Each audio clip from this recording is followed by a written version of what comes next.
Hello ನಮಸ್ಕಾರ. ಗ್ರಹಣ ಗ್ರಹಚಾರ ವಿಶೇಷ ಕಾರ್ಯಕ್ರಮಕ್ಕೆ ಸ್ವಾಗತ. ನಾನು ಭವ್ಯ ಶ್ರೀವತ್ಸ. ರಾಹುಗ್ರಸ್ತ ಚಂದ್ರಗ್ರಹಣದ ಬೆನ್ನಲ್ಲೇ ಬಂದಿದೆ ಕೇತುಗ್ರಸ್ತ ಸೂರ್ಯಗ್ರಹಣ. ಮಹಾಲಯ ಅಮಾವಾಸ್ಯೆ ದಿನವೇ ಗ್ರಹಣ ಗ್ರಹಚಾರ. ಈ ಪಿತೃಪಕ್ಷಕ್ಕೂ ಸೂರ್ಯಗ್ರಹಣಕ್ಕೂ ಏನಾದರೂ ಸಂಬಂಧ ಇದೆಯಾ? ಈ ಗ್ರಹಣ ಅಶುಭ ಅನ್ನೋದನ್ನ ನಮ್ಮ ಜೀವನದಲ್ಲಿ ನಾವು ಹೇಗೆ ಶುಭ ಮಾಡ್ಕೊಳ್ಬಹುದು? ಹಾಗೆ ದ್ವಾದಶ ರಾಶಿಗಳ ಮೇಲೆ ಸೂರ್ಯಗ್ರಹಣ ಯಾವ ರೀತಿ ಪ್ರಭಾವವನ್ನ ಬೀರ್ತಿದೆ? ಭಾರತದಲ್ಲಿ ಗೋಚರ ಆಗದಿದ್ರೂ ಕೂಡ ನಾವು ಸೂರ್ಯಗ್ರಹಣವನ್ನ ಆಚರಣೆ ಮಾಡಲೇಬೇಕು ಅಂತಂದ್ರೆ ಹೇಗೆ ಆಚರಣೆ ಮಾಡಬೇಕು? ಇದೆಲ್ಲವನ್ನ ಇವತ್ತಿನ ವಿಶೇಷ ಕಾರ್ಯಕ್ರಮದಲ್ಲಿ ನಾವು ಚರ್ಚೆಯನ್ನು ನಡೆಸ್ತಾ ಇದ್ದೇವೆ. ಇವತ್ತು ಕಾರ್ಯಕ್ರಮದಲ್ಲಿ ನಮ್ಮ ಜೊತೆ ಇದ್ದಾರೆ ಜ್ಯೋತಿಷ್ಯ ಪ್ರವೀಣರು ಹಾಗೂ ಆಧ್ಯಾತ್ಮಿಕ ಚಿಂತಕರಾದಂತಹ ಶಶಾಂಕ್ ಆರಾಧ್ಯರು. ಗುರುಗಳೇ ನಮಸ್ಕಾರ, ಕಾರ್ಯಕ್ರಮಕ್ಕೆ ಸ್ವಾಗತ. ನಮಸ್ಕಾರ. ಗ್ಯಾರಂಟಿ ನ್ಯೂಸ್ ಚಾನೆಲ್ನ ಸಮಸ್ತ ವೀಕ್ಷಕರಿಗೂ ಮೊದಲಿಗೆ ನಮಸ್ಕಾರಗಳು. ಗುರುಗಳೇ, ಮೊದಲಿಗೆ ಈ ಗ್ರಹಣ ಚಂದ್ರಗ್ರಹಣದ ಬೆನ್ನಲ್ಲೇ ಈ ಒಂದು ಕೇತುಗ್ರಸ್ತ ಸೂರ್ಯಗ್ರಹಣ ಬಂದಿದೆ. ಚಂದ್ರಗ್ರಹಣ ಸೂರ್ಯಗ್ರಹಣ ಒಟ್ಟಿಗೆ ಬರೋದು ಅಥವಾ ಹಿಂದೆ ಮುಂದೆ ಬರೋದು ಸಾಮಾನ್ಯನ ಅಥವಾ ಅಪರೂಪನ? ಇದು ನಿಜಕ್ಕೂ ನಮ್ಮ ಒಂದು ದೇಶದಲ್ಲಿ ಗೋಚರ ಆಗಲ್ಲ ಅಂತ ಹೇಳ್ತಾ ಇದ್ದಾರೆ. ಗೋಚರ ಆಗಲ್ಲ ಅಂದಿದ್ರು ಸಹ ನಾವು ಈ ಒಂದು ಸೂರ್ಯಗ್ರಹಣವನ್ನ ಆಚರಣೆ ಮಾಡಬೇಕಾ? ಸೂರ್ಯಗ್ರಹಣ ಬಂದ ಮೇಲೆ ಚಂದ್ರಗ್ರಹಣ ಬರ್ತಕ್ಕಂಥದ್ದು ಸರ್ವೇ ಸಾಮಾನ್ಯ. ಮಹಾಭಾರತ ಅಂತ ತೆಗೆದುಕೊಂಡಾಗ 14 ದಿನ ಪರ್ವಗಳೇನು ನಡೆಯುತ್ತೆ, 18 ಪರ್ವಗಳೇನು ನಡೆಯುತ್ತೆ, 14 ದಿನ ಗ್ರಹಣಗಳೇ ಸಂಭವಿಸಿರುತ್ತೆ ಅಂತ ಹೇಳ್ತೇವೆ. ಹಾಗೆ 14 ದಿವಸಕ್ಕೆ ಏನು 14 ದಿವಸ ಅಂದರೆ 7ನೇ ತಾರೀಕು ಚಂದ್ರಗ್ರಹಣ ಸಂಭವಿಸ್ತು, ರಾಹುಗ್ರಸ್ತ ಚಂದ್ರಗ್ರಹಣ ಸಂಭವಿಸ್ತು. ಅಲ್ಲಿಂದ 14 ದಿವಸಕ್ಕೆ ಕೇತುಗ್ರಸ್ತ ಸೂರ್ಯಗ್ರಹಣ ಪ್ರಾರಂಭ ಆಗ್ತಾ ಇದೆ. ಇದು ಭಾರತದಲ್ಲಿ ಕಾಣಿಸ್ತಾ ಇಲ್ಲ, ಭಾರತಕ್ಕೆ ಯಾವುದೇ ರೀತಿಯ ಆಚರಣೆ ಇಲ್ಲ ಅಂತ ಹೇಳಿ ಶಾಸ್ತ್ರೀಯವಾಗಿ ಹೇಳಿದ್ರು. ಗ್ರಹಣ ಅಂತ ಅಂದ ಮೇಲೆ ಸೂರ್ಯನೊಬ್ಬನೇ, ಚಂದ್ರನೊಬ್ಬನೇ, ಭೂಮಿ ಇರತಕ್ಕಂಥದ್ದು ಒಂದೇ. ಹಾಗಾಗಿ ಯಾವಾಗ ಈ ಗ್ರಹಣ ಸಂಭವಿಸುತ್ತೆ ಅಂದಾಗ ಸೂರ್ಯ ಕೇತುವಿನ ಮಧ್ಯದಲ್ಲಿ ಭೂಮಿ ಬಂದು ಸೇರದಂತಹ ಸಮಯದಲ್ಲಿ ಬರ್ತಕ್ಕಂಥದ್ದೇ ಗ್ರಹಣ. ಹೀಗಾಗಿ ಇದು ಕೇತುಗ್ರಸ್ತ ಸೂರ್ಯಗ್ರಹಣ ಅಂತ ಹೇಳ್ತೇವೆ. ಇದರ ಆಚರಣೆಗಳನ್ನು ನಾವು ಭಾರತದಲ್ಲಿ ಗೋಚರಿಸದೇ ಇದ್ದರೂ ನಮ್ಮ ದ್ವಾದಶ ರಾಶಿಗಳ ಮೇಲೆ ಬೀಳ್ತಕ್ಕಂಥ ಫಲಾಫಲಗಳ ಮೇಲೆ ಅದರ ಆಚರಣೆ ಮಾಡೋದ್ರಿಂದ ಈ ಕೇತುಗ್ರಸ್ತ ಸೂರ್ಯಗ್ರಹಣದಿಂದ ಆಗ್ತಕ್ಕಂಥ ನಷ್ಟವನ್ನಾಗಲಿ ಅಥವಾ ಕೆಟ್ಟ ದೃಷ್ಟಿಯನ್ನಾಗಲಿ ನಾವು ಬಗೆಹರಿಸ್ಕೊಳ್ಳೋದು ಖಂಡಿತವಾಗಿ ಸಾಧ್ಯವಾಗುತ್ತೆ. ಒಟ್ಟಿನಲ್ಲಿ ಭಾರತದಲ್ಲಿ ಗೋಚರ ಆಗದಿದ್ರೂ ಕೂಡ ನಾವು ಗ್ರಹಣ ಆಚರಣೆ ಮಾಡಲೇಬೇಕು. ಹೌದೌದು. ಗ್ರಹಣಾಚರಣೆ ಅಂದರೆ ಏನು, ನಾವು ವಾಸ್ತವವಾಗಿ ಆಚರಣೆ ಮಾಡ್ತಾ ಇದ್ದಾವೆ ಆ ರೀತಿಯಾಗಿ ಆಚರಣೆ ಮಾಡಲಿಲ್ಲ ಅಂದ್ರೂ ಕೆಲವೊಂದು ವಿಧಿವಿಧಾನವಾಗಿ ಆಚರಣೆ ಮಾಡ್ತಕ್ಕಂಥದ್ದು ತುಂಬ ಸೂಕ್ತ. ಓಕೆ ಗುರುಗಳೇ, ಇನ್ನು ಈ ಗ್ರಹಣವನ್ನ ಆಚರಣೆ ಮಾಡಬೇಕು ಅಂತ ಹೇಳ್ತಾ ಇದ್ದೀರಾ. ಹಾಗಾಗಿ ಈ ಗ್ರಹಣ ಯಾವ ಸಮಯದಲ್ಲಿ ಶುರು ಆಗ್ತಿದೆ, ಯಾವ ಸಮಯದಲ್ಲಿ ಮುಗಿಯುತ್ತೆ, ಈ ಸಮಯದಲ್ಲಿ ನಾವು ಹೇಗೆ ಇದನ್ನ ಆಚರಣೆ ಮಾಡಬೇಕು ತಿಳಿಸ್ಕೊಡಿ. ಭಾದ್ರಪದ ಮಾಸ ಪಿತೃಪಕ್ಷ ಅಮಾವಾಸ್ಯೆ ಅಂತ ಏನು ಹೇಳ್ತೇವೆ. ಪಿತೃಪಕ್ಷ ಅಮಾವಾಸ್ಯೆ ದಿವಸದಲ್ಲಿ ಈ ಗ್ರಹಣ ಸಂಭವಿಸ್ತಾ ಇದೆ. ಭಾರತದಲ್ಲಿ ಏನಕ್ಕೆ ಆಚರಣೆ ಇಲ್ಲ ಅಂದರೆ ಭಾರತದಲ್ಲಿ ಸೂರ್ಯೋದಯ ಬಂದು ಬೆಳಗಿನ ಸಮಯ ಅಂತ. ಈ ಗ್ರಹಣ ಸಂಭವಿಸ್ತಿರ್ತಕ್ಕಂಥದ್ದು ಭಾರತದ ಕಾಲಮಾನಕ್ಕೆ ರಾತ್ರಿ ಸಮಯದಲ್ಲಿ ಸಂಭವಿಸುತ್ತೆ. 10:59 ಗ್ರಹಣ ಸ್ಪರ್ಶವಾಗಿ 3:23 ಬೆಳಗಿನ ಜಾವದಲ್ಲಿ ಗ್ರಹಣ ಮುಖ್ಯ ಕಾಲಗಳನ್ನು ಕಾಣೋದು ನಮಗೆ ರಾತ್ರಿ ಇರುತ್ತೆ. ಹಾಗಾಗಿ ಗ್ರಹಣ ಸ್ಪರ್ಶ ನಮಗಿಲ್ಲದ ಕಾರಣ ಗ್ರಹಣಾಚರಣೆ ಇಲ್ಲ ಅಂತ ಹೇಳಿ ಹೇಳ್ತಾ ಇದ್ದೇವೆ.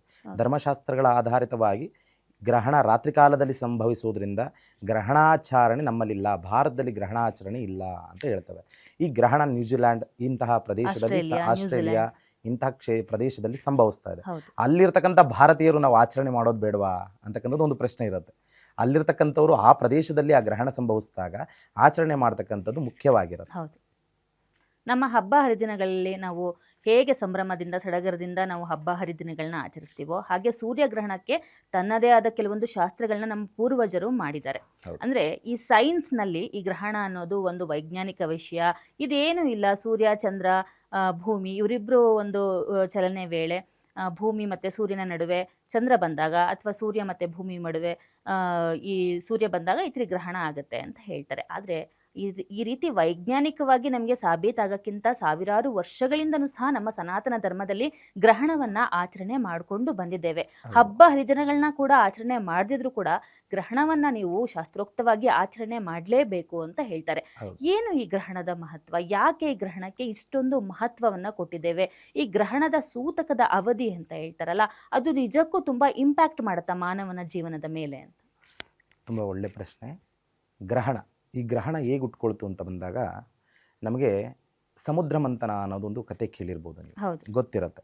ಈ ಸಮುದ್ರ ಮಂಥನ ಸಮಯದಲ್ಲಿ ಏನಾಗುತ್ತೆ, ಈ ರಾಹು ಅಂತಕ್ಕಂಥವನು ಏನಿರ್ತಾನಲ್ಲ, ಈತ ತನ್ನ ವೇಷವನ್ನು ಮರೆಸ್ಕೊಂಡು ಅಸುರರು ತಮ್ಮ ವೇಷವನ್ನು ಮರೆಸ್ಕೊಂಡು ಅಂದರೆ ದೇವತಾ ವೇಷವನ್ನು ತೆಗೆದುಕೊಂಡೋಗಿ ದೇವತೆಗಳ ಸಾಲಿನಲ್ಲಿ ಕೂತು ಅಮೃತ ಪಾನೀಯವನ್ನು ಮಾಡ್ತಾರೆ. ಹೌದು. ಇದನ್ನ ಸೂರ್ಯಚಂದ್ರರಿಬ್ಬರು ತಮ್ಮ ದಿವ್ಯ ದೃಷ್ಟಿಯಿಂದ ನೋಡಿ ಹ್ಮ್. ಇವರು ಅಸುರರು ದೇವತಾವೇಶದಿಂದ ಬಂದು ಅಮೃತಪಾನವನ್ನು ಮಾಡಿದ್ದಾರೆ ಅಂತ ಹೇಳಿ ವಿಷ್ಣುವಿಗೆ ಹೇಳ್ತಾರೆ. ಹ್ಮ್. ಹ್ಮ್. ಆ ಸಮಯದಲ್ಲಿ ವಿಷ್ಣು ತನ್ನ ಸುದರ್ಶನ ಚಕ್ರದಿಂದ ಅವರ ಶಿರವನ್ನು ಛೇದನವನ್ನು ಮಾಡ್ತಾನೆ. ಹೌದು. ಆ ಶಿರಚ್ಛೇದನವಾದಂತಹ ಸಮಯದಲ್ಲಿ ಹುಡ್ತಕ್ಕಂಥವ್ರು ಈ ರಾಹು ಕೇತುಗಳು. ಹೌದು. ಅವರು ಅವತ್ತು ಒಂದು ಸಂಕಲ್ಪವನ್ನು ಮಾಡ್ತಾರೆ, ಹೇಗೆ ನೀವು ನನ್ನನ್ನು ಶಿರ ಮತ್ತು ಕಾಯವನ್ನು ಬದಲಾವಣೆ ಮಾಡಿದ್ರು ಆ ರೀತಿಯಾಗಿ ನಾವು ನಿಮ್ಮನ್ನು ಕಾಡ್ತೇವೆ, ಹ್ಮ್. ಜಗತ್ತನ್ನು ಕಾಡ್ತೇವೆ ಅಂತಂದಾಗ ಆ ಸಮಯದಲ್ಲಿ ನವಗ್ರಹಗಳು ಅಂತಕ್ಕಂಥದ್ದು ಒಂದು ಆಗತ್ತೆ. ಆಗ ಪರಶಿವನ ಅನುಗ್ರಹದಿಂದ ಆಗತ್ತೆ. ಹ್ಮ್. ಈ ಸಮಯದಲ್ಲಿ ಅದು ಕತೆ ತುಂಬ ದೊಡ್ಡದಾಗಿದೆ, ಹೌದು. ಹೇಳೋದಕ್ಕೆ ತುಂಬ ಸಮಯಗಳು ಬೇಕಾಗತ್ತೆ. ಚಿಕ್ಕದಾಗಿ ಹೇಳ್ತೇನೆ. ಆ ಸಮಯದಲ್ಲಿ ಏನಾಗುತ್ತೆ, ಈ ರಾಹು ಕೇತುಗಳನ್ನು ನೋಡಿದಂಥವ್ರು ಯಾರು? ಸೂರ್ಯ ಮತ್ತು ಚಂದ್ರರು. ಚಂದ್ರರು. ಈ ಸೂರ್ಯ ಚಂದ್ರರಿಂದ ಹುಟ್ಟಿರ್ತಕ್ಕಂಥ ರಾಹು ಕೇತುಗಳು ಇವರಿಗೂ ಸಮೇತವಾಗಿ ಕಾಡಲಿ ಅಂತಕ್ಕಂಥದ್ದೊಂದು ಶಾಪವನ್ನು ಶಿವನಿಂದ ಪಡ್ಕೊಳ್ತಾರೆ. ಹ್ಮ್. ಹಾಗಾಗಿ ಆ ಸಮಯದಲ್ಲಿ ಈ ಗ್ರಹಣ ಅಂತಕ್ಕಂಥದ್ದು ಹುಟ್ಟುತ್ತೆ. ಹ್ಮ್. ಹೇಗೆ ರಾಹು ಬಂದು ಸೂರ್ಯನನ್ನು ನುಂಗ್ತಾನೆ, ಹೇಗೆ ಕೇತು ಬಂದು ಚಂದ್ರನನ್ನು ನುಂಗ್ತಾನೆ, ಅಥವಾ ರಾಹು ಕೇತುಗಳು ಯಾವ ರೀತಿ ಗ್ರಹಣಗಳನ್ನು ಸಂಭವಿಸ್ತಾರೆ, ಈ ರೀತಿಯಾಗಿ ನುಂಗ್ತಕ್ಕಂಥದ್ದೇ ಗ್ರಹಣ ಓಕೆ. ಅಂತಕ್ಕಂಥದ್ದು. ಈ ಗ್ರಹಣ ಅನ್ನೋ ಕಾನ್ಸೆಪ್ಟ್ ನೀವೇನು ಕೇಳಿದ್ರಿ, ಇದು ಶಾಸ್ತ್ರೀಯವಾಗಿ ಹೇಳೋದಾದ್ರೆ ಇಷ್ಟೇ. ಸಮುದ್ರ ಮಂಥನದಿಂದನೂ ಸಹ ಈ ಶುರುವಾಗಿರುವಂತಹ ಗ್ರಹಣ ಹೌದು, ಅಂತ ಅಂದ್ರೆ ಸಮುದ್ರ ದೇವಾನು ದೇವತೆಗಳು ಹೇಗೆ ಹುಟ್ಟಿದ್ರು, ಲಕ್ಷ್ಮಿ ಆ ಒಂದು ಸಮುದ್ರ ಮಂಥನದಿಂದ ಹೌದು. ಲಕ್ಷ್ಮಿ ಹುಟ್ಟಿದ್ರು, ಶಿವನ ಒಂದು ಕುಡಿದಂತಹ ಹಲ ಹುಟ್ಟು, ಹೌದು. ಇದ್ರ ಜೊತೆಗೇನೆ ಈ ಗ್ರಹಣ ಅನ್ನುವಂಥದ್ದು ಅವಾಗಿಂದನೂ ಇದೆ ಅಂತ ಹೌದು. ಹೇಳ್ತಾರೆ. ಹೌದು. ಓಕೆ ಗುರುಗಳೇ, ಇನ್ನು ನಾವು ಆಚರಣೆ ವಿಷಯಕ್ಕೆ ಬಂದಾಗ ಗ್ರಹಣ ಸಮಯದಲ್ಲಿ ಕೆಲವರು ಹೇಳ್ತಾರೆ ನಿದ್ದೆ ಮಾಡಬಾರ್ದು, ಊಟವನ್ನ ಮಾಡಬಾರ್ದು ಈ ರೀತಿ. ಯಾಕಂದ್ರೆ ಇವಾಗಲೇ ಈ ಸೂರ್ಯಗ್ರಹಣ ರಾತ್ರಿ ವೇಳೆ ಬಂದಿರೋದ್ರಿಂದ ಸಾಮಾನ್ಯವಾಗಿ ಎಲ್ಲರೂ ಮಲಗಿಬಿಟ್ಟಿರ್ತಾರೆ. ಹಾಗಾಗಿ ಆಚರಣೆ ಮಾಡಬೇಕು ಅಂದ್ರೆ ಏನಾದ್ರು ಪೂಜೆ ಮಾಡಬೇಕಾ, ವ್ರತಗಳನ್ನ ಮಾಡಬೇಕಾ, ಏನಾದ್ರು ಸಿದ್ಧಿಗಳನ್ನ ಮಾಡ್ಕೊಳ್ಬೇಕು ಅಂತಿದ್ದವರು ಸಹ ಈ ಸಮಯದಲ್ಲಿ ಎದ್ದಿರ್ತಾರೆ ಗ್ರಹಣ ಸಮಯದಲ್ಲಿ ಅಂತ ಹೇಳ್ತಾರೆ. ಈಗ ನಾವು ಸೂರ್ಯಗ್ರಹಣ ನಮಗೆ ರಾತ್ರಿ ಟೈಮ್ ಆಗಿರೋದ್ರಿಂದ ನಾವು ಮಲಗಿದ್ರೆ ನಿದ್ರೆ ಮಾಡಿದ್ರೆ ಏನಾದ್ರು ದೋಷನಾ? ಈ ಸೂರ್ಯಗ್ರಹಣ ಭಾರತದಲ್ಲಿ ಸಂಭವಿಸ್ತಲೇ ಇರೋದ್ರಿಂದ ನಾವು ಎದ್ದಿರಬೇಕು ಅಂತಕ್ಕಂಥದ್ದು ಏನು ಶಾಸ್ತ್ರೀಯವಾಗಿ ಉಲ್ಲೇಖ ಇಲ್ಲ. ಹೌದು. ಏನು ನಾವು ಪರಿಪಾಲನೆ ಮಾಡಬೇಕು ಅಂದರೆ ಈ ಗ್ರಹಣ ಸಮಯದಲ್ಲಿ ನಾವು ಏನನ್ನು ಆಚರಣೆ ಮಾಡಬೇಕು ಅಂದರೆ ಆಹಾರದಲ್ಲಿ ಯಾವುದೇ ರೀತಿ ತೊಂದರೆಗಳಿಲ್ಲ. ಯಾಕೆಂದರೆ ಎಲ್ಲರೂ ಸಾಯಂಕಾಲದಲ್ಲಿ ಆಹಾರವನ್ನು ಮುಗಿಸಿರ್ತೀರಿ, ಶಯನವಾಸದಲ್ಲಿ ಇರ್ತೀರಿ, ಅಂದರೆ ನಿದ್ರಾ ಸ್ಥಾನದಲ್ಲಿ ಇರ್ತೀರಿ. ಆ ಸಮಯದಲ್ಲಿ ಗ್ರಹಣ ಸಂಭವಿಸುತ್ತೆ, ಅದು ಭಾರತಕ್ಕೆ ಗೋಚರಿಸೋದಿಲ್ಲ. ಯಾಕೆಂದರೆ ಚಂದ್ರನನ್ನು ಕಾಣದೆ ನಾವು ಚಂದ್ರನ ಗ್ರಹಣ ಅನ್ನೋದಕ್ಕಾಗಲ್ಲ, ಸೂರ್ಯನನ್ನು ಕಾಣದೆ ನಾವು ಸೂರ್ಯಗ್ರಹಣ ಅನ್ನೋದಕ್ಕಾಗಲ್ಲ. ಯಾಕೆಂದರೆ ನಮ್ಗೆ ಆ ಸಮಯದಲ್ಲಿ ಚಂದ್ರನ ಬಿಂಬ ಇರುತ್ತೆ, ಸೂರ್ಯನ ಬಿಂಬ ಇರೋದಿಲ್ಲ. ಹಾಗಾಗಿ ಸೂರ್ಯಗ್ರಹಣ ನಮಗೆ ಸಂಭವಿಸೋದಿಲ್ಲ. ಹಾಗಾಗಿ ಆ ಸಮಯದಲ್ಲಿ ಯಾವುದೇ ರೀತಿಯ ನಿದ್ದೆಗೆಡ್ತಕ್ಕಂಥದ್ದು ಇನ್ನೊಂದು ಮತ್ತೊಂದು ಮಾಡುವಂತ ಅವಶ್ಯಕತೆ ಇಲ್ಲ. ಊಟ ಎಲ್ಲ ಮುಗ್ದಿರುತ್ತೆ, ಹಾಗಾಗಿ ಆಹಾರ ಪದ್ಧತಿನೂ ಏನು ನಿಷೇಧ ಯಾವುದೇ ಮಾಡಲಿಕ್ಕೆ ರೀತಿಯ ಆಹಾರ ಆದ್ರೆ ಪದ್ಧತಿ ಗುರುಗಳೇ, ನಿಷೇಧತೆ ಏನಿಲ್ಲ. ಸೂತಕದ ಅವಧಿ ಅಂದ್ರೆ ಯಾವುದೇ ಗ್ರಹಣದ ಸೂತಕದ ಅವಧಿ ಗ್ರಹಣ ಶುರುವಾಗೋಕ್ಕಿಂತ ಮುಂಚೆ 12 ಗಂಟೆಗಳ ಹಿಂದೆನೆ ಶುರುವಾಗುತ್ತೆ ಅಂತ ಹೇಳ್ತಾರೆ. ಹೌದು. ಯಾಕೆಂದ್ರೆ ಈ ಗ್ರಹಣ ಆಚರಣೆ ಕೆಲವೊಬ್ರು ಮಾಡೇ ಮಾಡ್ತಾರೆ ಗುರುಗಳೇ. ನಮ್ಮ ಸನಾತನ ಧರ್ಮವನ್ನ ಫಾಲೋ ಮಾಡೋರು ಹೌದು. ಗ್ರಹಣವನ್ನ ಆಚರಣೆ ಮಾಡ್ತಾರೆ. ಅವರು ನಿಜವಾಗ್ಲೂ ಈ ಸೂತಕದ ಅವಧಿಯ ವೇಳೆಯಲ್ಲಿ ಆಹಾರ ನಿಷಿದ್ಧ ಮಾಡಿದ್ರೆ ಏನಾದ್ರು ಮಾಡಿದ್ರೆ ಇವ್ರಿಗೆ ಉಪಯೋಗ ಇದೆಯಾ ಅಂತ? ಖಂಡಿತವಾಗ್ಲೂ ಉಪಯೋಗ ಇದೆ. ಏನಂದ್ರೆ ನಾನು ಹೇಳಿದೆ, ಈಗ ಸೂರ್ಯ ಚಂದ್ರ ಭೂಮಿ ಎಲ್ಲ ಇರ್ತಕ್ಕಂಥದ್ದು ಒಂದೊಂದೇ. ಈ ಒಂದೊಂದೇ ಇರೋದ್ರಿಂದ ಅದ್ರ ಪ್ರಭಾವ ನಮ್ಗೆ ಆ ಸಮಯದಲ್ಲಿ ನಮಗೆ ಗೋಚರಿಸ್ತಲೇ ಇದ್ರು ದ್ವಾದಶ ರಾಶಿಗಳಂತ ಏನಿದೆ, ರಾಶಿಗಳ ಮೇಲೆ ಪ್ರಭಾವ ಬೀಳುತ್ತೆ, ಜಗತ್ತಿನ ಮೇಲೆ ಪ್ರಭಾವ ಬೀರುತ್ತೆ. ಈ ಪ್ರಭಾವಗಳನ್ನು ನಾವು ಅನುಭವಿಸ್ಲೇಬೇಕಾಗತ್ತೆ. ಆದರೆ ಸ್ಪರ್ಶ ನಮ್ಮಲ್ಲಾಗದಿಲ್ಲದ ಕಾರಣದಿಂದ ಆಚರಣೆ ಇಲ್ಲ ಅಂತ ಧರ್ಮಶಾಸ್ತ್ರ ಹೇಳುತ್ತೆ. ಅಷ್ಟನ್ನ ಮಾತ್ರ ಹೇಳಬಹುದು. ಅದು ಬಿಟ್ಟು ಅದರ ಪ್ರಭಾವ ಇಲ್ವಾ ಅಂದ್ರೆ ಪ್ರಭಾವ ಖಂಡಿತವಾಗ್ಲೂ ಇದೆ. ಯಾಕೆಂದ್ರೆ ಸೂರ್ಯ ಒಬ್ಬನೇ ಆದ್ಮೇಲೆ, ಚಂದ್ರ ಒಬ್ಬನೇ ಆದ್ಮೇಲೆ ನಮಗೆ ಅದರ ಪ್ರಭಾವ ಇದ್ದೇ ಇರುತ್ತೆ. ಸೊ ಆಹಾರ ಪದ್ಧತಿಗಳನ್ನ ನಾವು ಒಂದು ಸ್ವಲ್ಪ ಬೇಗ ಈ ಸೂತಕದ ಅವಧಿ ಮುಂಚೆನೆ ನಾವು ಆಹಾರವೆಲ್ಲ ತಿಂದು ಜೀರ್ಣ ಮಾಡ್ಕೊಂಡು ಆ ಥರ ಎಲ್ಲ ಹೇಳ್ತಾರಲ್ಲ, ಇದು ಮಾಡ್ಕೊಂಡ್ರೆ ಒಳ್ಳೇದೇನೆ. ಹೌದು ಹೌದು, ಖಂಡಿತ.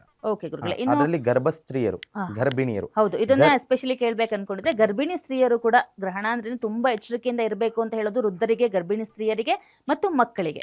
ಸೊ ಗರ್ಭಿಣಿಯರು ಈ ಒಂದು ಗ್ರಹಣ ಆಚರಣೆಯನ್ನ ಹೇಗೆ ಆಚರಣೆ ಮಾಡಬೇಕು? ಈಗ ನಮ್ಮದು ಆಧುನಿಕ ಜೀವನ ಆಗ್ಬಿಟ್ಟಿದೆ. ಹೌದು. ಆಧುನಿಕ ಜೀವನ ಏನಾಗಿದೆ ಅಂದರೆ, ಇಂದಿನ ಕಾಲದಲ್ಲಿ ಗರ್ಭಸ್ತ್ರೀಯರು ಸಾಯಂಕಾಲ ಆದಮೇಲೆ ಮನೆಯಿಂದ ಆಚೆ ಬರಬಾರ್ದಿತ್ತು. ಈ ರೀತಿಯ ಆಚರಣೆಗಳನ್ನ ತುಂಬ ನಡೆಸ್ತಾ ಇದ್ರು. ಆದರೆ ನಮ್ಮದು ಇವತ್ತು ಆಧುನಿಕ ಜೀವನ ಆದಾಗ ಎಲ್ಲರೂ ಕೆಲಸಕ್ಕೆ ಹೋಗ್ತಕ್ಕಂಥವ್ರು ಇದ್ದಾರೆ, ಕೆಲಸ ಕಾರ್ಯಗಳು ತೊಡಗಿಸ್ತಕ್ಕಂಥವ್ರು ಇದ್ದಾರೆ.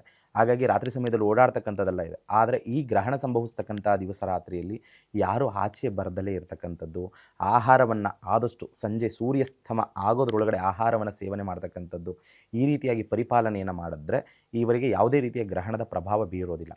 ಮತ್ತು ಈ ಗ್ರಹಣದಿಂದ ಗರ್ಭಸ್ತ್ರೀಯರಿಗೆ, ಯಾರು ಗರ್ಭಿಣಿಯರಿದ್ದಾರೆ, ಗರ್ಭಿಣಿ ಹೆಣ್ಣು ಮಕ್ಕಳಿದ್ದಾರೆ, ಅವರಿಗೆ 20 ದಿನಗಳ ಕಾಲ ತುಂಬ ಭೀಕರವಾದಂತಹ ಸಮಯ ಅಂತ ಹೇಳ್ತೇವೆ. ಅಂದರೆ ತುಂಬ ಘೋರವಾಗಿರ್ತಕ್ಕಂಥ ಸಮಯ ಅಂತ. ಅಂದ್ರೆ ಗ್ರಹಣ ಶುರುವಾದಾಗಿಂದ, ಹೌದು, ಗ್ರಹಣ ಶುರುವಾದಾಗಲಿಂದ 20 ದಿನಗಳ ಕಾಲ ಈ ಗ್ರಹಣದ ಫಲ ಯಾವ ರೀತಿ ಇದೆ ಅಂದರೆ ಗರ್ಭಿಣಿಯರಿಗೆ ಘಾತಕವನ್ನು ತಂದು ಕೊಡುತ್ತೆ ಅಂತ ಹೇಳ್ತಾರೆ. ಯಾತಕ್ಕೆ ಅಂದರೆ ಗ್ರಹಣ ಸಂಭವಿಸ್ತಾ ಇರತಕ್ಕಂಥದ್ದು ಸಿಂಹ ರಾಶಿಯಲ್ಲಿ, ಪುಬ್ಬ ನಕ್ಷತ್ರದಲ್ಲಿ ಗ್ರಹಣ ಪ್ರಾರಂಭವಾಗ್ತಾ ಇದೆ. ಸಿಂಹ ರಾಶ್ಯಾಧಿಪತಿ ಬಂದು ಸೂರ್ಯನಾಗಿದ್ದಾನೆ. ಹಾಗಾಗಿ ಈ ಗ್ರಹಣ ಏನಾಗುತ್ತೆ ಅಂದಾಗ ಈ ಥರದ ಗರ್ಭಿಣಿ ಸ್ತ್ರೀಯರಿಗೆ ಮೊದಲನೇದಾಗಿ ವಿಶೇಷವಾಗಿ ಗರ್ಭಿಣಿ ಸ್ತ್ರೀಯರಿಗೆ ಈ ಪ್ರಭಾವ ಹೆಚ್ಚಿನದಾಗಿ ಬೀಳುತ್ತೆ. ಸೊ ಯಾರು ಗರ್ಭ ಧರಿಸಿರ್ತಾರೆ ಹೆಣ್ಮಕ್ಳು ಅವರು ತುಂಬಾ ಹುಷಾರಾಗಿರೋದು ತುಂಬ ಬಹಳ ಸೂಕ್ತ. ಒಳ್ಳೆಯದು. ಹೌದು ನೀರಿರೋ ಪ್ಲೇಸ್ಗಳಲ್ಲಿ ಹೋದಾಗ ನೀರಿನ ಅಥವಾ ಈ ಬಚ್ಚಲು ಮನೆ ಇಂತಹ ಟಾಯ್ಲೆಟ್ಸ್ಗೆಲ್ಲ ಹೋದಾಗ ಹುಷಾರಾಗಿರ್ಬೇಕು. ಹೌದು ಓಕೆ ಗುರುಗಳೇ, ಇನ್ನು ಈ ಗ್ರಹಣ ಪಿತೃಪಕ್ಷ ಅಂದರೆ ಪಿತೃ ಅಮಾವಾಸ್ಯೆ ಮಹಾಲಯ ಅಮಾವಾಸ್ಯೆ ದಿನವೇ ಈ ಗ್ರಹಣ ಬಂದಿದೆ. ಈ ಗ್ರಹಣಕ್ಕೂ ಮಹಾಲಯ ಅಮಾವಾಸ್ಯೆಗೂ ಏನಾದರೂ ಸಂಬಂಧ ಇದೆಯಾ? ಮಹಾಲಯ ಅಮಾವಾಸ್ಯೆ ದಿನ ಬಂದಿರೋದ್ರಿಂದ ಇನ್ನೂ ಹೆಚ್ಚಿನ ಅಶುಭನ ಅಂತ? ಮಹಾಲಯ ಅಮಾವಾಸ್ಯ ಗ್ರಹಣ ಹೌದಲ್ವಾ? ಹೌದು. ಮಹಾಲಯ ಅಮಾವಾಸ್ಯ ಬಂದಿದೆ, ಗ್ರಹಣ ಬಂದಿದೆ. ಅಮಾವಾಸ್ಯ ದಿವಸನೇ ಗ್ರಹಣ ಸಂಭವಿಸತಕ್ಕಂಥದ್ದು. ಆಗಿರ್ಬೇಕಾದ್ರೆ ಪ್ರತಿ ತಿಂಗಳಲ್ಲೂ ಅಮಾವಾಸ್ಯೆ ಅಂತಕ್ಕಂಥದ್ದು ಬರುತ್ತೆ, ಪೌರ್ಣಮಿ ಆದ್ರೆ ಅಂತಕ್ಕಂಥದ್ದು ಮಹಾಲಯ ಬರುತ್ತೆ. ಅಮಾವಾಸ್ಯೆಗೆ ಅದರದ್ದೇ ಆದ ವಿಶೇಷವಾದಂತಹ ಶಕ್ತಿಗಳಿರುತ್ತೆ. ಯಾಕೆಂದ್ರೆ ಪಿತೃ ಅಮಾವಾಸ್ಯೆ ಆಗಿರೋದ್ರಿಂದ ಇದು ತುಂಬಾನೇ ಘೋರ ಅಂತ ಹೇಳ್ತಾರೆ. ಈ ಪಿತೃ ಅಮಾವಾಸ್ಯೆ, ಮಹಾಲಯ ಅಮಾವಾಸ್ಯೆ ಅಥವಾ ಭದ್ರ ಅಮಾವಾಸ್ಯೆ ಅಂತ ಹೇಳ್ತಾರೆ. ಈ ಭದ್ರ ಅಮಾವಾಸ್ಯೆ ಇದು ಏನಂದ್ರೆ ಗ್ರಹಣ ಸಂಭವಿಸ್ತಕ್ಕಂಥ ಸಮಯ ಏನಾಗಿದೆ, ರಾತ್ರಿ 10:59 ಗ್ರಹಣ ಪ್ರಾರಂಭ ಆಗ್ತಕ್ಕಂಥದ್ದು. ನಾವು ಎಲ್ಲರೂ ಅಂದರೆ ಭಾರತೀಯ ಸನಾತನ ಸಂಪ್ರದಾಯದ ಪ್ರಕಾರವಾಗಿ ಸೂರ್ಯೋದಯದಿಂದ ಸೂರ್ಯಾಸ್ತದ ಒಳಗಡೆ ಪಿತೃವಿನ ಕಾರ್ಯಗಳನ್ನು ಮಾಡ್ತೇವೆ. ಹೌದು. ಹೌದಲ್ವಾ? ಅಂದರೆ ಅದೇನಿದೆ ಆ ಸಮಯದಲ್ಲಿ ಮಾಡ್ತೇವೆ. ಆಗ ನಮಗೆ ಗ್ರಹಣ ಗೋಚಾರನೂ ಆಗಿರೋದಿಲ್ಲ, ಗ್ರಹಣ ನಮಗೆ ಸಂಬಂಧಪಟ್ಟಿರೋಲ್ಲ. ಹಾಗಾಗಿ ಮಹಾಲಯ ಪಕ್ಷಗಳನ್ನು ಮಾಡ್ತಕ್ಕಂಥವ್ರು ಯಾವುದೇ ರೀತಿಯ ಈ ಏನು ಭಯ ಅಂತಕ್ಕಂಥದ್ದು ಬೇಡ. ಪಕ್ಷಕ್ಕೂ ಗ್ರಹಣಕ್ಕೂ ಸಂಬಂಧ ಇಲ್ಲ. ಅಂದ್ರೆ ಅವತ್ತು ನಾವು ಅವರು ಪಕ್ಷವನ್ನ ಮಾಡೋ ಪದ್ಧತಿ ಇರೋರು ಮಾಡಬಹುದಾ? ಖಂಡಿತವಾಗ್ಲೂ ಮಾಡಬಹುದು. ಗ್ರಹಣ ಇದೆ ಅಂತ ಅದು ಅವತ್ತು ನಿಲ್ಸೋದು ಆತರ ಏನಿಲ್ಲ. ಓಕೆ, ಅವತ್ತು ಯಾರು ಪಕ್ಷವನ್ನ ಮಾಡ್ಬೇಕು ಅನ್ಕೊಂಡಿರ್ತಾರೆ ಅವ್ರು ಮಾಡಬಹುದು. ಖಂಡಿತವಾಗ್ಲೂ ಈಗ ಮಾಡಬಹುದು. ಪಿತೃಪಕ್ಷ ಶುರುವಾದಾಗಿಂದ ಗುರುಗಳೇ, ಆ ಪಿತೃಪಕ್ಷ ಮುಗಿಯೋ ಅವಧಿಯಲ್ಲಿಯೂ ಸಹ ಪ್ರತಿದಿನವೂ ಸಹ ಪಿತೃ ಕಾರ್ಯಗಳನ್ನ ಮಾಡಬಹುದಾ? ಹೌದು, ಮುಗಿಯುವ ಪಿತೃಪಕ್ಷ ಶುರುವಾದಿಂದ ಮಹಾಲಯ ಅಮಾವಾಸ್ಯೆ ಮುಗಿಯುವವರೆಗೂ ಏನು ಆ 15 ದಿವಸ ಬರುತ್ತೆ, ಏನು ತಿಥಿಗಳು ಬರುತ್ತೆ, ಈ ಪಿತೃಪಕ್ಷವನ್ನು ಆಚರಣೆ ಮಾಡತಕ್ಕಂಥದ್ದು ಒಂದು ಕ್ರಮ ಇದೆ. ಅದರ ವಿಧಾನ ಹೇಳ್ಬಿಡ್ತಾನೆ. ಈಗ ಪೂರ್ವಜರು ಅಂದ್ರೆ ಯಾರು? ನಮ್ಮ ಹಿಂದಿನವರು, ನಮ್ಮ ವಂಶ ಪರಂಪರೆಯಾಗಿ ಬಂದಿರುವಂತ ಅಜ್ಜ ಅಜ್ಜ. ಈಗ ಒಂದು ಉದಾಹರಣೆ ಅಂದ್ರೆ ತಂದೆಗೆ, ತಾಯಿಗೆ ಅವರು ಸತ್ತಿರತಕ್ಕಂಥ ಅಥವಾ ಅವರು ಅಕಾಲವಾಗಿರತಕ್ಕಂಥ ಸಮಯ, ಮಾಸ, ಪಕ್ಷದಲ್ಲಿ ಮಾಡತಕ್ಕಂಥದ್ದು ಅವರಿಗೆ ಸಲ್ಲತಕ್ಕಂಥದ್ದು. ಯಾವುದು? ತರ್ಪಣ ಅಂತಕ್ಕಂಥದ್ದಾಗಿರಲಿ ಅಥವಾ ಪಕ್ಷಗಳಾಗಿರಲಿ ಮಾಡ್ತಕ್ಕಂಥದ್ದು. ಇನ್ನ ಪೂರ್ವಜರು ಅಂತ ಏನಿದ್ದಾರೆ ಅಂದ್ರೆ ತಾತ ಮುತ್ತಾತ ವಂಶವೃಕ್ಷ, ಇವರಿಗೆ ಬಂಧು ಬಾಂಧವರು ಇವರಿಗೆಲ್ಲರಿಗೂ ಮಹಾಲಯ ಪಕ್ಷಗಳಲ್ಲಿ ಮಾಡತಕ್ಕಂಥದ್ದು ವಾಸ್ತವವಾಗಿರ್ತಕ್ಕಂಥದ್ದು.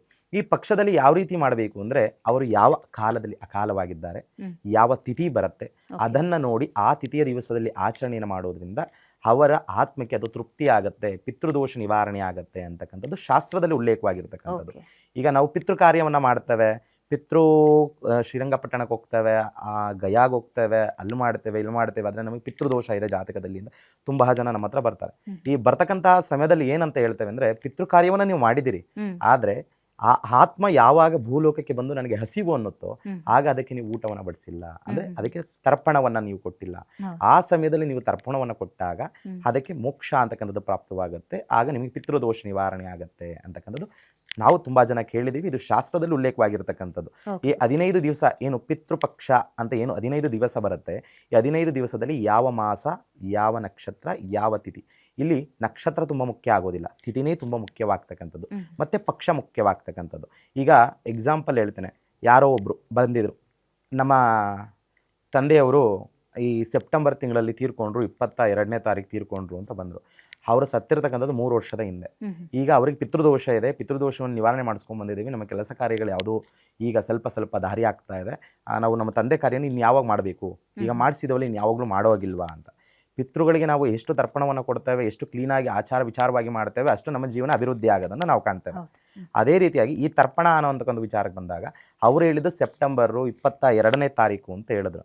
ಆದರೆ ನಾವು ನಮ್ಮ ಪಂಚಾಂಗ ಆಧಾರಿತವಾಗಿ ಹೋದಾಗ ಯಾವ ಮಾಸ ಬರುತ್ತೆ, ಯಾವ ಪಕ್ಷದಲ್ಲಿ ಅಕಾಲ ಆಗಿದ್ದಾರೆ, ಯಾವ ತಿಥಿಯಲ್ಲಿ ಅಕಾಲ ಆಗಿದ್ದಾರೆ ಅದನ್ನು ನೋಡಿ ಆ ಮಾಸ, ಆ ಪಕ್ಷ, ಆ ತಿಥಿ ದಿವಸ ನೀವು ಕಾರ್ಯವನ್ನು ಮಾಡಿದಾಗ ಈ ಮಹಾಲಯ ಪಕ್ಷ ಅಂತಕ್ಕಂಥದ್ದು ಫಲವನ್ನ ಕೊಡುತ್ತೆ. ಸರಿ ಗುರುಗಳೇ, ಬಹಳಷ್ಟು ಜನ ಈ ಪಿತೃ ಕಾರ್ಯವನ್ನ ಮಾಡೋದೇ ಇಲ್ಲ, ಈ ಪಡಿ ಕೊಡೋದು ಅಂತ ಹೇಳ್ತಾರೆ, ದಾನ ಮಾಡೋದು ಅಂತ ಹೇಳ್ತಾರೆ, ಇದನ್ನೆಲ್ಲ ಮಾಡ್ಬಿಟ್ಟು ಪಿತೃ ಕಾರ್ಯವನ್ನ ಮಾಡದೆ ನಿಲ್ಲಿಸ್ಬಿಟ್ಟಿರ್ತಾರೆ.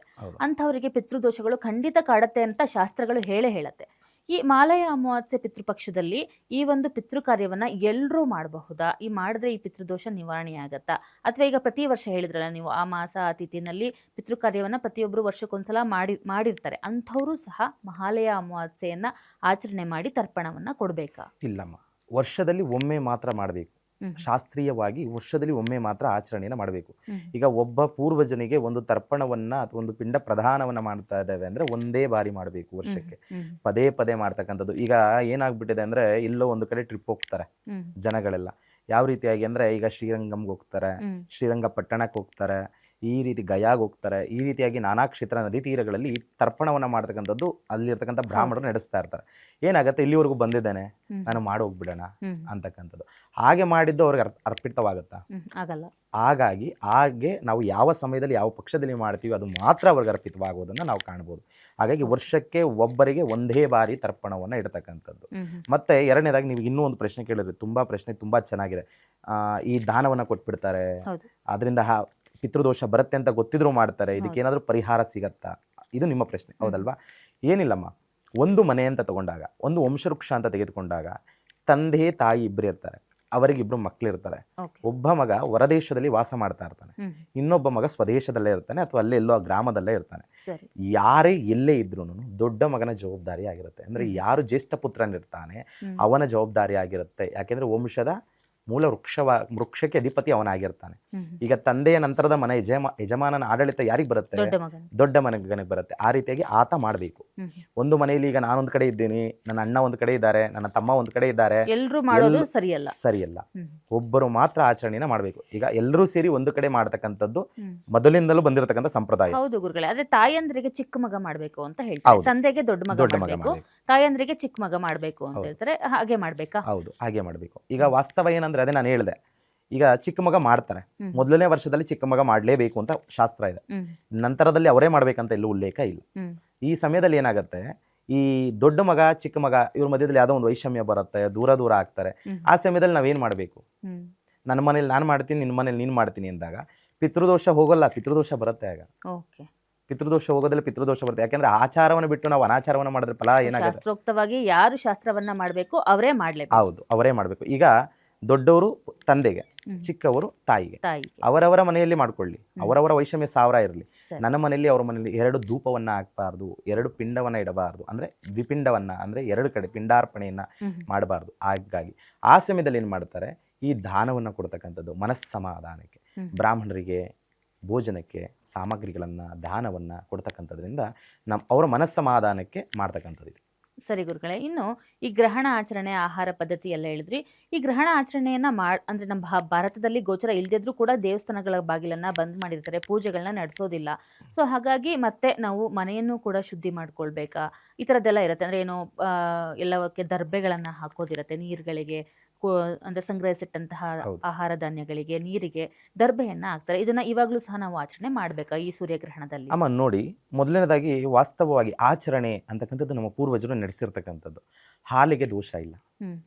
ಹಾಲಿಗೆ ದೋಷ ಇಲ್ಲ, ಜಲಕ್ಕೆ ದೋಷ ಇಲ್ಲ. ಹೌದು. ಜಲಕ್ಕೆ ಹಾಲಿಗೆ 2 ದೋಷವಿಲ್ಲ, ಹ್ಮ್. ಗ್ರಹಣದ ದೋಷ ಇಲ್ಲ. ಮತ್ತು ಬೆಂದಿರಲ್ಲದೆ ಇರತಕ್ಕಂಥ ಧಾನ್ಯಗಳಿಗೆ ದೋಷ ಇಲ್ಲ, ದೋಷ ಇಲ್ಲ. ಬೆಂದಿರತಕ್ಕಂಥ ಆಹಾರಕ್ಕೆ ಮಾತ್ರ ದೋಷ ಇರತಕ್ಕಂಥದ್ದು. ಹ್ಮ್. ಹಾಗಾಗಿ ರಾತ್ರಿ ಸಮಯ ಅಂದಾಗ ಎಲ್ಲರೂ ಊಟ ಮಾಡಿರ್ತಾರೆ, ಮನೇನ ಶುಚಿಗೊಳಿಸಿರ್ತಾರೆ, ಅದನ್ನೆಲ್ಲ ಏನು ಉಳಿದಿರುತ್ತೆ ಅದನ್ನು ಹಸುವಿಗೋ ಅಥವಾ ಏನೋ ಮಾಡಿ ಕ್ಲಿಯರ್ ಮಾಡಿ ಇಟ್ಟಿರ್ತಾರೆ. ಆ ರೀತಿಯಾಗಿರ್ಬೇಕಾದ್ರೆ ಅವ್ರಿಗೆ ಯಾವುದೇ ರೀತಿ ಗ್ರಹಣದ ಸ್ಪರ್ಶ ಆಗಿರೋದಿಲ್ಲ. ಹ್ಮ್. ಆದರೂ ಮನೆಯಲ್ಲಿ ಆಚರಣೆಯನ್ನು ಮಾಡ್ತಕ್ಕಂಥವ್ರು ಮಾಡಿದ್ರೆ ಯಾವುದೇ ರೀತಿ ಸಮಸ್ಯೆಗಳು ಇಲ್ಲ. ಆಯ್ತು ಗುರುಗಳೇ, ಇನ್ನು ದ್ವಾದಶ ರಾಶಿಗಳ ಪ್ರಭಾವ ಇದನ್ನ ಕೇಳಕ್ಕಿಂತ ಮುಂಚೆ ನನ್ನ ಒಂದು ಕುತೂಹಲ ಏನು ಅಂದ್ರೆ ಗುರುಗಳೇ, ಹೊರಗಡೆ ಇರುವಂತಹ ಪ್ರಾಣಿ ಪಕ್ಷಿಗಳಿಗೆ ಯಾವುದೇ ಗ್ರಹಣ ಇಲ್ಲ, ಮರಗಿಡಗಳಿಗೆ ಗ್ರಹಣ ಇಲ್ಲ, ಅವುಗಳಿಗೂ ಜೀವ ಇದೆ, ಅವುಗಳಿಗೆ ತಟ್ಟದಿರುವಂತಹ ಗ್ರಹಣ ಮನುಷ್ಯನಿಗೆ ಯಾಕೆ ತಟ್ಟತ್ತೆ ಅಂತ ನನ್ನ ಒಂದು ಕುತೂಹಲ. ನಿಮ್ಮ ಪ್ರಶ್ನೆ ತುಂಬ ಚೆನ್ನಾಗಿದೆ. ಇದು ಮನುಷ್ಯನಿಗೆ ಏನಕ್ಕೆ ಸಂಭವಿಸುತ್ತೆ ಅಂತ. ಹೌದು. ತುಂಬ ಬುದ್ಧಿವಂತ ಪ್ರಾಣಿ ಭೂಮಿಯ ಮೇಲೆ ಅವರಮ್ಮ, ಮನುಷ್ಯ. ಹಾಗಾಗಿ ಬುದ್ಧಿವಂತನಿಗೆ ಎಷ್ಟು ತಲುಪಬೇಕೋ ಅಷ್ಟು ಭಗವಂತನನ್ನು ನಾವು ಆರಾಧನೆ ಮಾಡ್ತಕ್ಕಂಥವ್ರು ನಾವು. ಹ್ಮ್. ಪ್ರಾಣಿಗಳಿಗೂ ಸಂಭವಿಸುತ್ತೆ, ಗಿಡಗಳಿಗೂ ಸಂಭವಿಸುತ್ತೆ. ಈಗ ನೀವು ನೋಡ್ತೀರಿ, ತುಂಬ ಚೆನ್ನಾಗಿ ಬೆಳೆದಿರ್ತಕ್ಕಂಥ ಒಂದು ವೃಕ್ಷ ಇರುತ್ತೆ, ಹ್ಮ್. ಸರಿನಾ, ಸಿಡಲು ಹೊಡೆಯುತ್ತೆ, ಓಕೆ. ಅದು ಸುಟ್ಟೋಗ್ಬಿಡುತ್ತೆ, ಮುರಿದು ಬಿದ್ದೋಗ್ಬಿಡುತ್ತೆ, ಅಥವಾ ಯಾವುದೋ ಒಂದು ಸಂಭವದಲ್ಲಿ ಅದನ್ನು ಕಡ್ದಾಕ್ತಾರೆ. ಅದು ಗ್ರಹಣ ಇದ್ದ ಹಾಗೇನೆ. ಅದನ್ನು ಹ್ಮ್. ಅದರ ನಾಶಕ್ಕೆ, ಅದು ವಿನಾಶವಾಗ್ತಕ್ಕಂಥದ್ದಕ್ಕೆ ಸಮಯ ಬಂದಿದೆ ಅಂತ ಅರ್ಥ. ಹ್ಮ್. ಅದೇ ರೀತಿಯಾಗಿ ಪ್ರಾಣಿಗಳು, ಈಗ ನಾವು ವಾಹನವನ್ನು ಚಲಾವಣೆ ಮಾಡ್ತಾ ಇರ್ತೇವೆ, ದಾರಿಯಲ್ಲಿ ಹೋಗ್ತಾ ಇರ್ತೇವೆ, ಸಮಯದಲ್ಲಿ ಒಂದು ನಾಯಿ ಅಡ್ಡ ಬಂದ್ಬಿಡುತ್ತೆ. ಹೌದು. ಆ ನಾಯಿ ಅಡ್ಡ ಬಂದಿರುತ್ತಲ್ಲ, ಅದು ಗ್ರಹಚಾರ ಅಂತೀರೋ ಅಥವಾ ನಮ್ಮ ತಪ್ಪು ಅಂತೀರಾ? ಗ್ರಹಚಾರ ಅಂತ ಹೇಳ್ತೀವಿ. ಗ್ರಹಚಾರ ಅಂದ್ರೆ ಗ್ರಹಗಳ ಯಾವ್ದೋ ಗ್ರಹಚಾರ ಚಲನವಲನಗಳನ್ನು. ಇತ್ತು ಕಳೀತು ಅಂತ ಹೇಳ್ತೀವಿ, ಅಥವಾ ಗ್ರಹಚಾರ ಬಂದು ಹೀಗಾಗೋಯ್ತು ಅಂತ ಹೇಳ್ತೀವಿ. ಗ್ರಹಚಾರ ಅಂದರೆ ನಮ್ಮ ಆಡುಭಾಷೆಯಲ್ಲಿ ಗ್ರಹಚಾರ ಅಂತ. ಹ್ಮ್. ವಾಸ್ತವವಾಗಿ ಅದನ್ನು ಏನು ಹೇಳ್ತೀವಿ ಅಂದರೆ ಗ್ರಹಗಳ ಚಲನವಲನಗಳನ್ನು ಗ್ರಹಚಾರ ಅಂತ. ಸರಿ. ಗ್ರಹಗಳ ಚಲನಗಳು ಸರಿ ಇರಲಿಲ್ಲ, ಹ್ಮ್. ಅದಕ್ಕೆ ಅದು ಅಡ್ಡ ಬಂತು, ಅದಕ್ಕೂ ಏಟಾಯಿತು, ಗುದ್ದದವ್ರಿಗೂ ಏಟಾಯಿತು, ಹೌದಲ್ವಾ? ಹೌದು. ಅದೇ ರೀತಿಯಾಗಿ ಎಲ್ಲದರ ಮೇಲೆ ಅದರ ಪ್ರಭಾವ ಇರುತ್ತೆ, ಆದರೆ ಅದರ ತಕ್ಕಂತೆ ಅದರ ಬುದ್ಧಿವಂತಿಕೆ ತಕ್ಕಂತೆ ಅವರ ಮೇಲೆ ಬೀಳ್ತಕ್ಕಂಥದ್ದನ್ನ ಕಾಣ್ಬೋದು. ಪ್ರಾಣಿಗಳು ಗ್ರಹಣದ ಒಂದು ಆಚರಣೆಯನ್ನ ಮಾಡ್ಲಿಕ್ಕಾಗಲ್ಲ, ಹಾಗಾಗಿ ನಾವು ಮನುಷ್ಯರು ಮಾಡ್ಕೊಳ್ತೀವಿ. ಹೌದು. ನಾವು ಮನುಷ್ಯರಿಗೆ ಮಾಡೋ ಶಕ್ತಿ ಇದೆ, ಹಾಗಾಗಿ ಮಾಡ್ಕೊಳ್ತೀವಿ ಹೌದು. ಅಂತ ಹೇಳ್ತಿದ್ದ. ಓಕೆ ಗುರುಗಳೇ, ಇನ್ನು ಈ ಗ್ರಹಣ ಅಂದ್ರೆ ನವಗ್ರಹಗಳಲ್ಲಿ ಸೂರ್ಯಚಂದ್ರ ಆದಿಯಲ್ಲಿ ಯಾವುದೇ ಒಂದು ಸಣ್ಣ ಬದಲಾವಣೆ ಆದ್ರೂ ಸಹ ಅದು ಪ್ರಭಾವ ಬೀರೋದು ದ್ವಾದಶ ರಾಶಿಗಳ ಹೌದು. ಮೇಲೆ. ಹಾಗಾಗಿ ದಿನ ಭವಿಷ್ಯ, ವರ್ಷ ಭವಿಷ್ಯ ಎಲ್ಲ ಕೂಡ ಗ್ರಹಗಳ ಆಧಾರದಲ್ಲೇ ಹೇಳ್ತೇವೆ. ಇನ್ನು ಈ ಸೂರ್ಯಗ್ರಹಣ, ಚಂದ್ರಗ್ರಹಣ ಅನ್ನೋದು ಒಂದು ದೊಡ್ಡ ವಿದ್ಯಮಾನ ಖಗೋಳದಲ್ಲಿ. ಹಾಗಾಗಿ ಈ ಗ್ರಹಣ ಅಂದ್ರೆ ಈ ಸೂರ್ಯಗ್ರಹಣ ಬರ್ಬೋದು, ಚಂದ್ರಗ್ರಹಣ ಬರ್ಬೋದು. ಈ ಚಂದ್ರಗ್ರಹಣನೂ ಕೂಡ ನಮ್ಮ ದ್ವಾದಶ ರಾಶಿಗಳ ಮೇಲೆ ಬಹಳ ಪ್ರಭಾವವನ್ನು ಬೀರಿತ್ತು. ಕೆಲವು ರಾಶಿಗಳಿಗೆ ರಾಜಯೋಗ ಇತ್ತು, ಕೆಲವು ರಾಶಿಗಳಿಗೆ ಕಂಟಕ ಇದೆ ಅಂತ ಕೇಳಿದ್ವಿ. ಈಗ ಬರ್ತಿರುವಂತಹ ಸೂರ್ಯಗ್ರಹಣ ಯಾವೆಲ್ಲ ರಾಶಿಗಳಿಗೆ ಒಳ್ಳೆಯದನ್ನ ತರ್ತಿದೆ, ಯಾವ ರಾಶಿಗಳಿಗೆ ಅಶುಭ ಸಂಕೇತ ಆಗಿದೆ ಅಂತ? ಈಗ ಬರ್ತಕ್ಕಂಥ ಸೂರ್ಯಗ್ರಹಣ ಕೇತುಗ್ರಸ್ತ ಸೂರ್ಯಗ್ರಹಣ. ಹ್ಮ್. ಈ ಅಲ್ಲೇ ಹೆಸರು ಹೇಳುತ್ತೆ, ಹೌದು. ರಾಹು ಕೇತು ಆಪೋಸಿಟ್. ಹ್ಮ್. ಯಾವ ರಾಶಿಗಳಿಗೆ ಅಲ್ಲಿ ಶುಭವನ್ನು ಕೊಟ್ಟಿರ್ತವೆ, ಇಲ್ಲಿ ಆ ರಾಶಿಗಳ ಕೆಲವು ರಾಶಿಗಳಿಗೆ ಪೂರ್ಣ ರಾಶಿಗೆ ಬದಲಾವಣೆ ಆಗಲ್ಲ, ಕೆಲವು ರಾಶಿಗಳಿಗೆ ಶುಭ ಫಲಗಳನ್ನು ಕಾಣ್ಬೋದು. ಅಲ್ಲಿ ಅಶುಭ ಬಂದಿದ್ದು ಇಲ್ಲಿ ಶುಭವಾಗುತ್ತೆ, ಇಲ್ಲಿ ಶುಭ ಬಂದಿದ್ದು ಅಲ್ಲಿ ಅಶುಭವಾಗುತ್ತೆ. ಹಾಗಾಗುತ್ತೆ ಗುರುಗಳೇ, ಯಾಕೆಂದ್ರೆ ಚಂದ್ರಗ್ರಹಣದಲ್ಲಿ ಕೆಟ್ಟದಾದವ್ರಿಗೆ ಸೂರ್ಯಗ್ರಹಣದಲ್ಲಿ ಒಳ್ಳೇದಾಗೋದು, ಖಂಡಿತ. ಸೂರ್ಯಗ್ರಹಣದಲ್ಲಿ ಆಗೋರ್ಗೆ ಚಂದ್ರಗ್ರಹಣದಲ್ಲಿ ಆಲ್ರೆಡಿ ಒಳ್ಳೇದಾಗಿತ್ತು ಅನ್ನೋ ತರ ಇದೆಯಾ? ಹೌದು, ಖಂಡಿತವಾಗಿ. Okay. ಯಾವ ರೀತಿ ಅಂದರೆ ರಾಹು ಕೇತು ನೀವು ನವಗ್ರಹ ದೇವಸ್ಥಾನಗಳಿಗೆ ಹೋಗ್ತಾರೆ, ಹ್ಮ್. ನವಗ್ರಹಗಳನ್ನು ಪ್ರದಕ್ಷಿಣೆಯನ್ನು ಹಾಕ್ತಾರೆ. ಹೌದು. ಆದರೆ ಪ್ರದಕ್ಷಿಣೆಯನ್ನು ಹಾಕ್ತಕ್ಕಂಥ ಸಮಯದಲ್ಲಿ ಯಾರೂ ಕ್ರಮತೆಯನ್ನು ಪರಿಪಾಲನೆಯಾಗಿ ಮಾಡೋದಿಲ್ಲ, ಕ್ರಮತೆಯನ್ನು ಪಾಲಿಸೋದಿಲ್ಲ. ಯಾವ ರೀತಿ? ನವಗ್ರಹಗಳಿಗೆ 9 ಸುತ್ತ ಹಾಕ್ತಾರೆ. 9 ಸುತ್ತು. ಯಾವ ರೀತಿ ಗೊತ್ತಿರೋರು ಏನ್ ಪ್ರದಕ್ಷಿಣೆ? ಮಾಡ್ತಾರೆ ಅಂದ್ರೆ ಅದ್ರ ಬಗ್ಗೆ ಜಾಸ್ತಿ ಗೊತ್ತಿರೋರು 5 ಸುತ್ತನ್ನ ಬಲಗಡೆ ಹಾಕ್ತಾರೆ, ಹೌದು. ಇನ್ನುಳಿದ ಸುತ್ತನ್ನ ಎಡಗಡೆ ಹಾಕ್ತಾರೆ. ಎಡಗಡೆಯಿಂದ ಮಾಡ್ತಾರೆ. ಈ 2 ಸುತ್ತು 2 ಸುತ್ತು ವಿರುದ್ಧವಾಗಿ ಮಾಡ್ತಾರೆ. ಅಪ್ರದಕ್ಷಿಣಾಕಾರಣೆ, ಇನ್ನು ಉಳಿದಿರ್ತಕ್ಕಂಥ 7 ಸುತ್ತು ಪ್ರದಕ್ಷಿಣಾಕಾರಣವಾಗಿ ಆಗ್ತಕ್ಕಂಥದ್ದು ನವಗ್ರಹ. ಹೌದು. ಏನಕ್ಕೆ ಅಪ್ರದಕ್ಷಿಣೆಯನ್ನು ಆಗ್ತವೆ? ಅದೇ ರಾಹು ಮತ್ತೆ ಕೇತುಗಳಿಗೋಸ್ಕರನೇ ಅಪ್ರದಕ್ಷಿಣೆ. ನಾವು ಏನನ್ನ ಕೇಳ್ತೇವೆ ಭಗವಂತನನ್ನ, ಅಂದ್ರೆ ರಾಹು ಕೇತುಗಳನ್ನ ನಾವು ಏನು ಪ್ರಾರ್ಥಿಸ್ತೇವೆ ಅವ್ರು ಅದಕ್ಕೆ ಆಪೋಸಿಟ್ ನಮಗೆ ಕೊಡ್ತಕ್ಕಂಥದ್ದು. ಓಕೆ. ಹಾ ಹಾ. ಯಾವತ್ತೂ ರಾಹು ಇರ್ತಕ್ಕಂಥ 7ನೇ ಮನೆಯಲ್ಲಿ ಕೇತು ಇದ್ದೇ ಇರ್ತಾನೆ, ಹ್ಮ್. ಕೇತುವಿನಿಂದ 7ನೇ ಮನೆಯಲ್ಲಿ ರಾಹು ಇದ್ದೇ ಇರ್ತಾನೆ. ಹ್ಮ್. ಅವರು ಈಗ ರಾಹು ಅಲ್ಲಿದ್ದಾನೆ, ಅಲ್ಲಿಂದ ನಾನು 6ನೇ ಮನೇಲಿ ಇರೋಣ, ಕೇತು ಇರೋದಿಲ್ಲ. ಹ್ಮ್. ಅದೇ ರೀತಿಯಾಗಿರ್ಬೇಕಂತಹ ಸಮಯದಲ್ಲಿ ಈ ಗ್ರಹಣ ಅಂತಕ್ಕಂಥದ್ದು ಏನಿದೆ ಇದರ ಫಲಗಳು ಅದೇ ರೀತಿಯಾಗಿ 50-50 ಚೇಂಜ್ ಆಗುತ್ತೆ. ಅಂದರೆ ಇಲ್ಲಿ ಏನು ನೆಗೆಟಿವ್ ಕೊಟ್ಟಿರ್ತಾರೆ ಅಲ್ಲಿ ಪಾಸಿಟಿವ್ ಮಾಡ್ತಾರೆ. ಹ್ಮ್. ಇವರು ರಾಹು ಬಂದು ನೆಗೆಟಿವ್ ಕೊಟ್ಟಿದ್ದಾಗ ಕೇತು ಬಂದು ರಾಹು ಅದನ್ನು ಕೇತುಗಳ ಪಾಸಿಟಿವ್. ಆಟಕ್ಕೆ ತಕ್ಕಂತೆ ನಮ್ಮ ಒಂದು ದ್ವಾದಶ ರಾಶಿಗಳ ಮೇಲೆ ಪ್ರಭಾವ ಬೀರ್ತಾ ಹೋಗತ್ತೆ. ಹೌದು ಹೌದು. ಓಕೆ ಗುರುಗಳೇ, ಇನ್ನು ಈ ದ್ವಾದಶ ರಾಶಿಗಳಲ್ಲಿ ಮೇಷರಾಶಿಯಿಂದ ಶುರು ಮಾಡೋದಂದ್ರೆ ಯಾವೆಲ್ಲ ರಾಶಿಯವರಿಗೆ ಶುಭ ಫಲಗಳಿದೆ, ಯಾವೆಲ್ಲ ರಾಶಿಯವರಿಗೆ ಅಶುಭ ಫಲಗಳಿದೆ, ಅಶುಭ ಫಲಗಳಿರುವಂತಹ ರಾಶಿಯವರು ಏನಾದ್ರು ಪರಿಹಾರ ಮಾಡ್ಕೊಳ್ಬಹುದಾ? ಒಂದು ಸಣ್ಣದಾಗಿ, ಏನೋ ಒಂದು ದೊಡ್ಡದಾಗಿ ನಮಗೆ ಆಘಾತಗಳು ಉಂಟಾಗ್ತಿರುತ್ತೆ, ಸಣ್ಣದಾಗಿ ಪರಿಹಾರಗಳನ್ನ ಮಾಡ್ಕೊಳ್ಳೋದ್ರಿಂದ ಅದರಿಂದ ತಪ್ಪಿಸ್ಕೊಳ್ಬಹುದಾ ಅಂತ? ಈಗ ಈ ಕೇತುಗ್ರಸ್ತ ಸೂರ್ಯಗ್ರಹಣ ಯಾವ ರಾಶಿಗಳಿಗೆ ಶುಭ ಫಲಗಳನ್ನ ಕೊಡುತ್ತೆ ಅಂದರೆ, ಮೊದಲನೇದಾಗಿ ಮಿಥುನ ರಾಶಿ, ಮೀನ ರಾಶಿ, ತುಲಾ ರಾಶಿ ಮತ್ತು ವೃಶ್ಚಿಕ ರಾಶಿ, ಈ 4 ರಾಶಿಗಳಿಗೆ ಕೇತುಗ್ರಸ್ತ ಸೂರ್ಯಗ್ರಹಣ ಶುಭ ಫಲಗಳನ್ನು ತಂದುಕೊಡುತ್ತೆ. ಇನ್ನು ಕಟಕ ರಾಶಿ, ಮೇಷರಾಶಿ, ಕುಂಭರಾಶಿ, ಧನಸ್ಸು ರಾಶಿ, ಈ 4 ರಾಶಿಗಳಿಗೆ ಮಿಶ್ರ ಫಲಗಳನ್ನು ತಂದುಕೊಡುತ್ತೆ. ಇನ್ನು ಸಿಂಹರಾಶಿ, ಕನ್ಯಾ ರಾಶಿ, ಮಕರ ರಾಶಿ, ವೃಷಭ ರಾಶಿ, ಈ 4 ರಾಶಿಗಳಿಗೆ ಅಶುಭ ಫಲಗಳನ್ನು ಈ ಕೇತುಗ್ರಸ್ತ ಸೂರ್ಯಗ್ರಹಣ ತಂದುಕೊಡುತ್ತೆ. ಸರಿ ಗುರುಗಳೇ, ಈಗ ಇದರಲ್ಲಿ ಪರಿಹಾರ ಅಂತ ಯಾವ ತರ ಅಶುಭ ಫಲಗಳು ಗುರುಗಳೇ? ಯಾವ ತರ ಏನಾದ್ರು ಒಂದು ಹಿಂಟ್ ಕೇಳ್ತಾರೆ, ಈಗ ನಮ್ಗೆ ಯಾವ ತರ ಆಗ್ಬೋದು ಅಶುಭ ಫಲ? ನಾನು ಒಂದು ವಿಚಾರ ಹೇಳ್ತೀನಮ್ಮ, ಗ್ರಹಗಳು ದ್ವಾದಶ ರಾಶಿಗಳ ಮೇಲೆ ಪ್ರಭಾವ ಬೀರ್ತಾ ಇದೆ. ಹೌದು, ದ್ವಾದಶ ರಾಶಿಗಳ ಮೇಲೆ ಪ್ರಭಾವ ಬೀರ್ತಾ ಇದೆ ಅಂದಾಗ ಜಾತಕದಲ್ಲೂ ಅದೇ ರೀತಿಯಾಗಿ ದಿಶೆಗಳು ನಡೀತಾ ಇರುತ್ತೆ. ಗ್ರಹಗಳ ಬಲಸ್ಥಾನಗಳನ್ನು ನೋಡಬೇಕಾಗತ್ತೆ. ಆ ಬಲಸ್ಥಾನದ ಮೇಲೆ ಆ ಗ್ರಹ ಎಷ್ಟು ಪ್ರಭಾವವನ್ನು ಬೀರುತ್ತೆ ಅಂತಕ್ಕಂಥದ್ದನ್ನು ನಾವು ನೋಡಬೇಕಾಗತ್ತೆ. ಆ ರೀತಿಯಾಗಿದ್ದಾಗ ಎಲ್ಲರಿಗೂ ಈ ದ್ವಾದಶ ರಾಶಿ ಫಲಗಳು ಎಲ್ಲರಿಗೂ ಅನ್ವಯ ಆಗತ್ತೆ ಅಂತಕ್ಕಂಥದ್ದು ನಿಶ್ಚಯವಾಗಿ ಹೇಳೋದಕ್ಕಾಗಲ್ಲ. ಯಾರೇ ಆಗಿರಲಿ ನಿಶ್ಚಯವಾಗಿ ಹೇಳೋದಕ್ಕಾಗಲ್ಲ. ಜಾತಕದಲ್ಲಿ ಯಾವ ರೀತಿ ಬಲ ಇರುತ್ತೆ ಅದೇ ರೀತಿಯಾಗಿ ಫಲಾಫಲಗಳನ್ನ ತಗೊಳ್ಬೋದು. ಆದರೆ ದ್ವಾದಶ ಅಂತಕ್ಕಂಥದ್ದು ರಾಶಿ ಫಲ ಏನಿದೆ ಅದು 6 ತಿಂಗಳ ಒಳಗಡೆ 100% ರಿಸಲ್ಟನ್ನು ಕೊಡುತ್ತೆ. ಈ ಸೂರ್ಯಗ್ರಹಣದ ಪ್ರಭಾವ 6 ತಿಂಗಳ ಕಾಲ ಇರುತ್ತೆ. ಈ 6 ತಿಂಗಳ ಕಾಲದಲ್ಲಿ 100% ಈ ಸೂರ್ಯಗ್ರಹಣದ ಫಲಗಳನ್ನ ಆ ರಾಶಿಯವರು ಅನುಭವಿಸ್ತಾರೆ.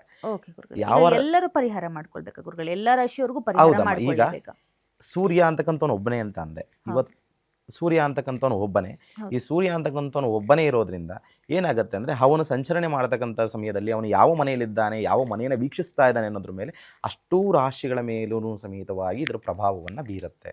ಸರಿ. ಹಾಗಾಗಿ ಆ ಪ್ರಭಾವಗಳು ಬೀರೋಂಥ ಸಮಯದಲ್ಲಿ ಶುಭವಿರಲಿ ಅಶುಭವಿರಲಿ, ಶುಭ ಅಂದರೆ ಏನು, ಅಶುಭ ಅಂದರೆ ಏನಾಗುತ್ತೆ, ಅದಕ್ಕೆ ಪರಿಹಾರ ಏನು ಅಂತಕ್ಕಂಥದ್ದನ್ನು ಹೇಳ್ತಾ ಹೋಗ್ತಾನೆ. ಆಯ್ತು, ಹೇಳಿ. ಮೊದಲನೇದಾಗಿ ಮೇಷರಾಶಿ. ಮೇಷರಾಶಿಯವರು ಇಲ್ಲಿಯವರೆಗೂ ತುಂಬ ಆರ್ಥಿಕವಾಗಿ ಸಂಕಷ್ಟಗಳನ್ನ ಎದುರಿಸ್ತಾ ಇದ್ರು. ಈ ಆರ್ಥಿಕವಾಗಿ ಸಂಕಷ್ಟಗಳನ್ನ ಎದುರಿಸ್ತಾ ಇರ್ತಕ್ಕಂಥವ್ರು ಇವರು ಈ ಸೂರ್ಯಗ್ರಹಣದಲ್ಲಿ ಇವರು ಜಪ ತಪಗಳನ್ನು ಮಾಡೋದ್ರಿಂದ, ಸೂರ್ಯನನ್ನು ಆರಾಧಿಸೋದ್ರಿಂದ ಸದೃಢರಾಗ್ತಾರೆ, ಆರ್ಥಿಕವಾಗಿ ತುಂಬ ಸದೃಢರಾಗ್ತಾರೆ, ಫೈನಾನ್ಷಿಯಲ್ ಪ್ರಾಬ್ಲಮ್ ಸಾಲ್ವ್ ಆಗುತ್ತೆ. ಮೇಷರಾಶಿಯವರಿಗೆ ಶುಭ ಆಗುತ್ತಿದೆ, ಶುಭವಾಗ್ತಾ ಇದೆ. ಹಾಗಾಗಿ ಇವರು ಮಾಡಬೇಕಾಗಿರ್ತಕ್ಕಂಥದ್ದು ಅಂದರೆ ಹುರುಳಿಕಾಳು, ಗೋಧಿ, ಶ್ರೀಗಂಧವನ್ನು ದಾನವಾಗಿ ನೀಡೋದ್ರಿಂದ ಈ ಕೇತುಗ್ರಸ್ತ ಸೂರ್ಯಗ್ರಹಣದ ದೋಷ ನಿವಾರಣೆಯಾಗಿ ಇವರು ಆರ್ಥಿಕವಾಗಿ ಸದೃಢರಾಗೋದನ್ನು ಕಾಣಬಹುದು. ಓಕೆ ಗುರುಗಳೇ, ದಾನ ಕೊಡಬೇಕು ಅಂತಾನೆ ಹೇಳ್ತೀರಾ. ದಾನ ಕೊಡಬೇಕು ಅನ್ನೋ ಮನಸ್ಸಿರೋರಿಗೆ ಒಂದು ಅನುಮಾನ ಇರುತ್ತೆ, ನಾವು ಎಲ್ಲಿಗೆ ದಾನ ಕೊಡಬೇಕು? ಕೆಲವೊಬ್ರು ದೇವಸ್ಥಾನಗಳಿಗೆ ದಾನ ಕೊಡ್ತಾರೆ, ಕೆಲವೊಬ್ರು ಬ್ರಾಹ್ಮಣರಿಗೆ ದಾನ ಕೊಡಿ ಅಂತ ಹೇಳ್ತಾರೆ, ಪುರೋಹಿತರಿಗೆ ದಾನ ಕೊಡಿ, ಅರ್ಚಕರಿಗೆ, ಯಾರಿಗೆ ದಾನ ಕೊಟ್ಟರೆ ಶ್ರೇಷ್ಠ? ಈ ಈ ಕೇತುಗ್ರಸ್ತ ಗ್ರಹಣ ಸಮಯದಲ್ಲಿ ನಾನೊಂದು ವಿಚಾರ ಏನು ಹೇಳ್ತೇನೆ ಅಂದರೆ, ದಾನವನ್ನು ಪುರೋಹಿತರಿಗೂ ಕೊಡಬಾರ್ದು, ದೇವಸ್ಥಾನಕ್ಕೂ ಕೊಡಬಾರ್ದು. ಯಾರು ಭಿಕ್ಷುಕರಿರ್ತಾರೆ ಅವರಿಗೆ, ಅಥವಾ ಯಾರು ಅನಕ್ಷರಸ್ಥರಿರ್ತಾರೆ, ಅಥವಾ ಯಾರು ತುಂಬ ಕಡು ಬಡವರು ಇರ್ತಾರೆ, ಕಷ್ಟದಲ್ಲಿರ್ತಾರೆ, ಅಥವಾ ನಿರ್ಗತಿಕರು ಯಾರಿರ್ತಾರೆ, ಅಂಥವರಿಗೆ ತಿಳಿಯದೆ ನೀವು ಇಲ್ಲಿ ದಾನ ಹೇಳ್ತಿರ್ತಕ್ಕಂಥ ವಸ್ತುನೇ ಕೊಡಬೇಕು ಅಂತಲೂ ಇಲ್ಲ, ಅದ್ರ ಜೊತೆ ನೀವು ಎಕ್ಸ್ಟ್ರಾ ನಿಮ್ಮ ಕೈಯಲ್ಲಿ ಆಗ್ತಕ್ಕಂಥದ್ದು, ನಿಮ್ಮ ಕೈಯಲ್ಲಿ ಎಷ್ಟು ಅನುಕೂಲವಿದೆಯೋ ಅಂಥದ್ದು, ಈ ಅನ್ನದಾನವನ್ನು ಮಾಡಿಸ್ತಕ್ಕಂಥದ್ದು, ಅದರಿಂದ ಆ ವಸ್ತುಗಳನ್ನ ಬಳಸಿ ಅನ್ನದಾನವನ್ನು ಮಾಡಿ ಕೊಟ್ಟಾಗ್ಲೂ ಅದು ದಾನವಾಗಿ ಅರ್ಪಣೆ ಆಗುತ್ತೆ. ಅದರಿಂದ ಈ ದೋಷಗಳು ನಿವಾರಣೆ ಆಗೋದನ್ನು ಕಾಣಬಹುದು. ಈಗ ನಾವು ತೆಗೆದುಕೊಂಡು ಹೋಗ್ತೇವೆ, ದೇವಸ್ಥಾನ ಕೊಟ್ಬಿಡ್ತೇವೆ, ಆ ವಸ್ತುವನ್ನು ದಾನವಾಗಿ ಕೊಟ್ಟ ಮೇಲೆ ಅದನ್ನು ಯಾರು ಬಳಸ್ತಾರೆ ಅದೆಷ್ಟು ಪ್ರಯೋಜನಕಾರಿಯಾಗುತ್ತೋ ಅಷ್ಟೇ ಫಲ ಇವರದಾಗಿರುತ್ತೆ, ದಾನ ಕೊಟ್ಟವ್ರದಾಗಿರುತ್ತೆ. ದಾನ ಕೊಟ್ಟ ಮಾತ್ರಕ್ಕೆ ನನಗೆ ಫಲ ಸಿಗತ್ತೆ ಅನ್ನೋದು ತುಂಬಾ ಶುದ್ಧ ಸುಳ್ಳು. ದಾನದಿಂದ ಫಲ ಯಾವ ರೀತಿ ಪಡಿಬೇಕಂದ್ರೆ ಅದು ಸರಿಯಾಗಿ ಪ್ರಯೋಜನವಾದಾಗ ಅದರ ಫಲವನ್ನು ಪಡಿತಾರೆ. ಓಕೆ, ಇನ್ನು ಮೇಷರಾಶಿ ಆಯಿತು. ವೃಷಭ ರಾಶಿಯವರಿಗೆ ಯಾವ ರೀತಿ ಫಲಾಫಲಗಳಿದೆ? ವೃಷಭ ರಾಶಿಯವರಿಗೆ ಈ ರೀತಿಯ ಈ ಬಾರಿ ನೋಡೋದಾದ್ರೆ ಆರೋಗ್ಯವಾಗಿ ತುಂಬಾ ಪ್ರಭಾವ ಇದೆ. ಆರೋಗ್ಯದ ವಿಚಾರವಾಗಿ ಇವರು ತುಂಬಾ ಕಾಳಜಿಯಿಂದನೂ ಇರಬೇಕಾಗತ್ತೆ. ಯಾತಕ್ಕೆ ಅಂದ್ರೆ ವೃಷಭ ರಾಶಿ ಶುಕ್ರ ಇದ್ದಾನೆ, ಕಲಾ ಮಾಧ್ಯಮದವರಿಗೆ ತುಂಬಾ ಸಮಸ್ಯೆ ಆಗ್ತಕ್ಕಂಥದ್ದನ್ನ ಕಾಣಬಹುದು. ವೃಷಭ ರಾಶಿ ಶುಕ್ರನ ಎಫೆಕ್ಟ್ ಇರೋದ್ರಿಂದ ಕಲಾ ಮಾಧ್ಯಮದವರು ತುಂಬಾ ಜಾಗರೂಕತೆಯಿಂದ ಇರಬೇಕಾಗತ್ತೆ. ಇವರು ಮಾಡ್ಕೊಬೇಕಾಗಿರ್ತಕ್ಕಂಥ ಪರಿಹಾರ ಅಂತಂದ್ರೆ ಹಾಲನ್ನ ಯಾರು ಶಿವನಿಗೆ ಅರ್ಪಣೆಯನ್ನ ಮಾಡ್ತಾರೆ ಅಥವಾ ಬಿಳಿ ವಸ್ತ್ರವನ್ನು ಶಿವಲಿಂಗದ ಮೇಲೆ ಧಾರಣೆಯನ್ನು ಮಾಡಿಸ್ತಾರೆ, ಇಂಥವರು ಈ ವೃಷಭ ರಾಶಿಯವರು ಈ ಹಾಲು ಮತ್ತು ಬಿಳಿ ವಸ್ತ್ರವನ್ನು ದಾನವಾಗಿ ಕೊಡುವುದರಿಂದ ಕೇತುಗ್ರಸ್ತ ಸೂರ್ಯಗ್ರಹಣದ ಪ್ರಭಾವ ನಿವಾರಣೆ ಆಗುತ್ತೆ. ಇವರಿಗೆ ತುಂಬ ಆರೋಗ್ಯ ಸಮಸ್ಯೆ ಅಂತಕ್ಕಂಥದ್ದು ಕಾಡುತ್ತೆ. 6 ತಿಂಗಳು ಬರ್ತಕ್ಕಂಥ 6 ತಿಂಗಳಲ್ಲಿ ಆರೋಗ್ಯ ಸಮಸ್ಯೆ ಅಂತಕ್ಕಂಥ ತುಂಬ ಹೆಚ್ಚಿನದಾಗಿ ಕಾಡುತ್ತೆ. ಓಕೆ ಗುರುಗಳೇ, ಇನ್ನು ಮಿಥುನ ರಾಶಿಗೆ ಹೇಗಿದೆ ಈ ಸೂರ್ಯಗ್ರಹಣದ ಫಲಾಫಲ? ಮಿಥುನ ರಾಶಿಯವರು ಬಂದು ಬುಧ ಅಧಿಪತಿ. ಈ ಚಂದ್ರಗ್ರಹಣ ಸಂಭವಿಸಿತು, ಹೌದಲ್ವಾ?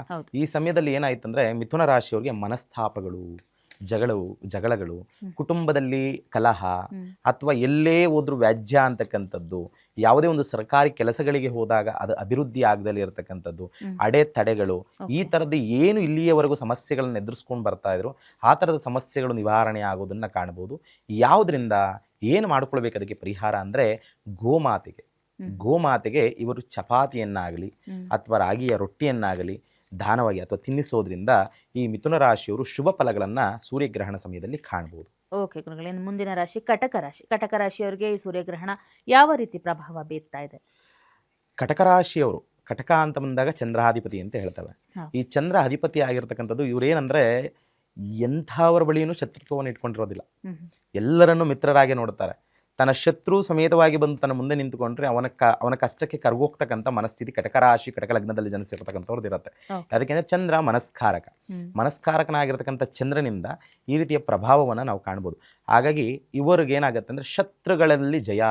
ಇವರನ್ನ ತುಂಬಾ ದಿವಸದಿಂದ ದ್ವೇಷಿಸ್ತಾ ಇರ್ತಾರೆ, ಯಾರು ತುಂಬಾ ವಿರೋಧ ಮಾಡ್ತಾ ಇರ್ತಾರೆ, ಅಂತಹವರು ಸಮೇತವಾಗಿ ಇವರ ಒಳ್ಳೆತನಕ್ಕೆ ಮನಸ್ಸೋಲ್ತಕ್ಕಂಥದ್ದು ಈ ಸಮಯದಲ್ಲಿ ಕಾಣ್ಬೋದು.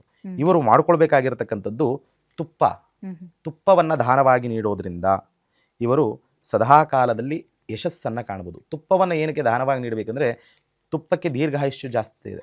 ಹಾಗಾಗಿ ಇವರಿಗೆ ಗೌರವ, ಸನ್ಮಾನ, ಸತ್ಕಾರ್ಯಗಳು ಪ್ರಾಪ್ತವಾಗ್ತಕ್ಕಂಥದ್ದನ್ನು ಕಾಣ್ಬೋದು. ಈ ದ್ವಾದಶ ರಾಶಿಗಳ ಫಲಾಫಲಗಳು ಸೂರ್ಯಗ್ರಹಣದಿಂದ ಅಂತ ನೋಡಿದಾಗ ಕಟಕ ರಾಶಿಯವರಿಗೆ ಗೌರವ, ಎಲ್ಲಿಲ್ಲದ ಗೌರವ, ತಾನಷ್ಟಕ್ಕೆ ತಾನು ಹುಡಿಕೊಂಬಂದ್ಬಿಡುತ್ತೆ ಹ್ಮ್. ಇವರನ್ನು. ಗೌರವ ಅಂತಕ್ಕಂಥದ್ದು, ಒಂದು ಸನ್ಮಾನ ಅಂತಕ್ಕಂಥದ್ದು ಹುಡಿಕೊಂಬಂದು ಇವರಿಗೆ ಪ್ರಾಪ್ತವಾಗ್ತಕ್ಕಂಥದ್ದು. ಶತ್ರುಗಳು ಇವನು ಸರಿನೇ ಇಲ್ಲ, ಇವನು ವಿರೋಧಿ ಅಂತಕ್ಕಂಥವರು ಸಮೇತವಾಗಿ ಬಂದು ಈತನನ್ನು ಸರಿ ಅಂತ ಹೇಳಿ ಈತನ ಸಂಘವನ್ನು ಸೇರ್ತಕ್ಕಂಥದ್ದನ್ನು ಕಾಣ್ಬೋದು. ಓಕೆ, ಮುಂದಿನ ರಾಶಿಗೆ ಹೇಗಿದೆ ಫಲಾಫಲ? ಮುಂದಿನ ರಾಶಿ ಬಂದು ಸಿಂಹರಾಶಿ. ಹ್ಮ್. ಸಿಂಹರಾಶಿಯಲ್ಲೇ ಈ ಗ್ರಹಣ ಸಂಭವಿಸ್ತಾ ಹೌದು. ಇರತಕ್ಕಂಥದ್ದು. ಇವರಿಗೆ ಚಂದ್ರಗ್ರಹಣದಿಂದಲೂ ಅಷ್ಟು ಶುಭ ಫಲಗಳಿಲ್ಲ, ಹ್ಮ್. ಸೂರ್ಯಗ್ರಹಣದಿಂದಲೂ ಅಷ್ಟು ಶುಭ ಫಲಗಳು ಇಲ್ಲ. ನೀವೇ ಹೇಳಿದ್ರಲ್ಲ ಗುರುಗಳೇ, ಈ ಚಂದ್ರಗ್ರಹಣದಲ್ಲಿ ಶುಭ ಫಲ ಇಲ್ಲದವ್ರಿಗೆ ಸೂರ್ಯಗ್ರಹಣದಲ್ಲಿ ಹೌದು. ಶುಭ ಫಲ ಬರುತ್ತೆ ನಾನು ಅಂತಂದ್ರೆ, ಅದರ- ಆದ್ರೆ ಈ ಸಿಂಹ ರಾಶಿಯವ್ರಿಗೆ ಯಾಕಿಲ್ಲ? ಸಿಂಹರಾಶಿಯವರ ಅಧಿಪತಿ ಸೂರ್ಯನೇ. ಓಕೆ. ಸಿಂಹರಾಶಿಯ ಅಧಿಪತಿ ಸೂರ್ಯನಾಗಿರೋದ್ರಿಂದ ಅವರಿಗೆ ಆ ಫಲಗಳನ್ನ ಕಾಣೋದಕ್ಕಾಗ್ತಾ ಇಲ್ಲ. ಯಾಕೆಂದರೆ ಕೇತು ಸೂರ್ಯನನ್ನೇ ನುಂಗ್ತಾ ಇದ್ದಾನಲ್ಲ. ಹ್ಮ್. ಹಾಗಾಗಿ ಆ ರಾಶಿ ಅಧಿಪತಿ ಆಗಿರ್ತಕ್ಕಂಥವನು ಸಿಂಹರಾಶಿ ಅಧಿಪತಿ ಸೂರ್ಯನಾಗಿರೋದ್ರಿಂದ ಆ ಶುಭ ಫಲಗಳನ್ನು ಅವರು ಕಾಣೋದಕ್ಕಾಗ್ತಾ ಇಲ್ಲ. ಇವರು ಏನಂದರೆ ತುಂಬ ಆರೋಗ್ಯದ ಬಗ್ಗೆ ತುಂಬ ಗಮನವನ್ನು ಕೊಡಬೇಕಾಗುತ್ತೆ. ಅಂದ್ರೆ ಎಷ್ಟು ದಿನ ಈ ತರ ಶುಭ ಫಲ ಇರುತ್ತೆ ಸಿಂಹ ರಾಶಿಯವರಿಗೆ? ಸಿಂಹರಾಶಿಯವರಿಗೆ 6 ತಿಂಗಳು, ಗ್ರಹಣದ ಯಾವುದೇ ಗ್ರಹಣ ಸಂಭವಿಸಿದ 6 ತಿಂಗಳಿಂದ 8 ತಿಂಗಳ ಒಳಗಡೆ ಅದರ ಫಲಾಫಲಗಳನ್ನು ಅವರು ಕಾಣಬಹುದು ಓಕೆ. ಖಂಡಿತವಾಗಿ.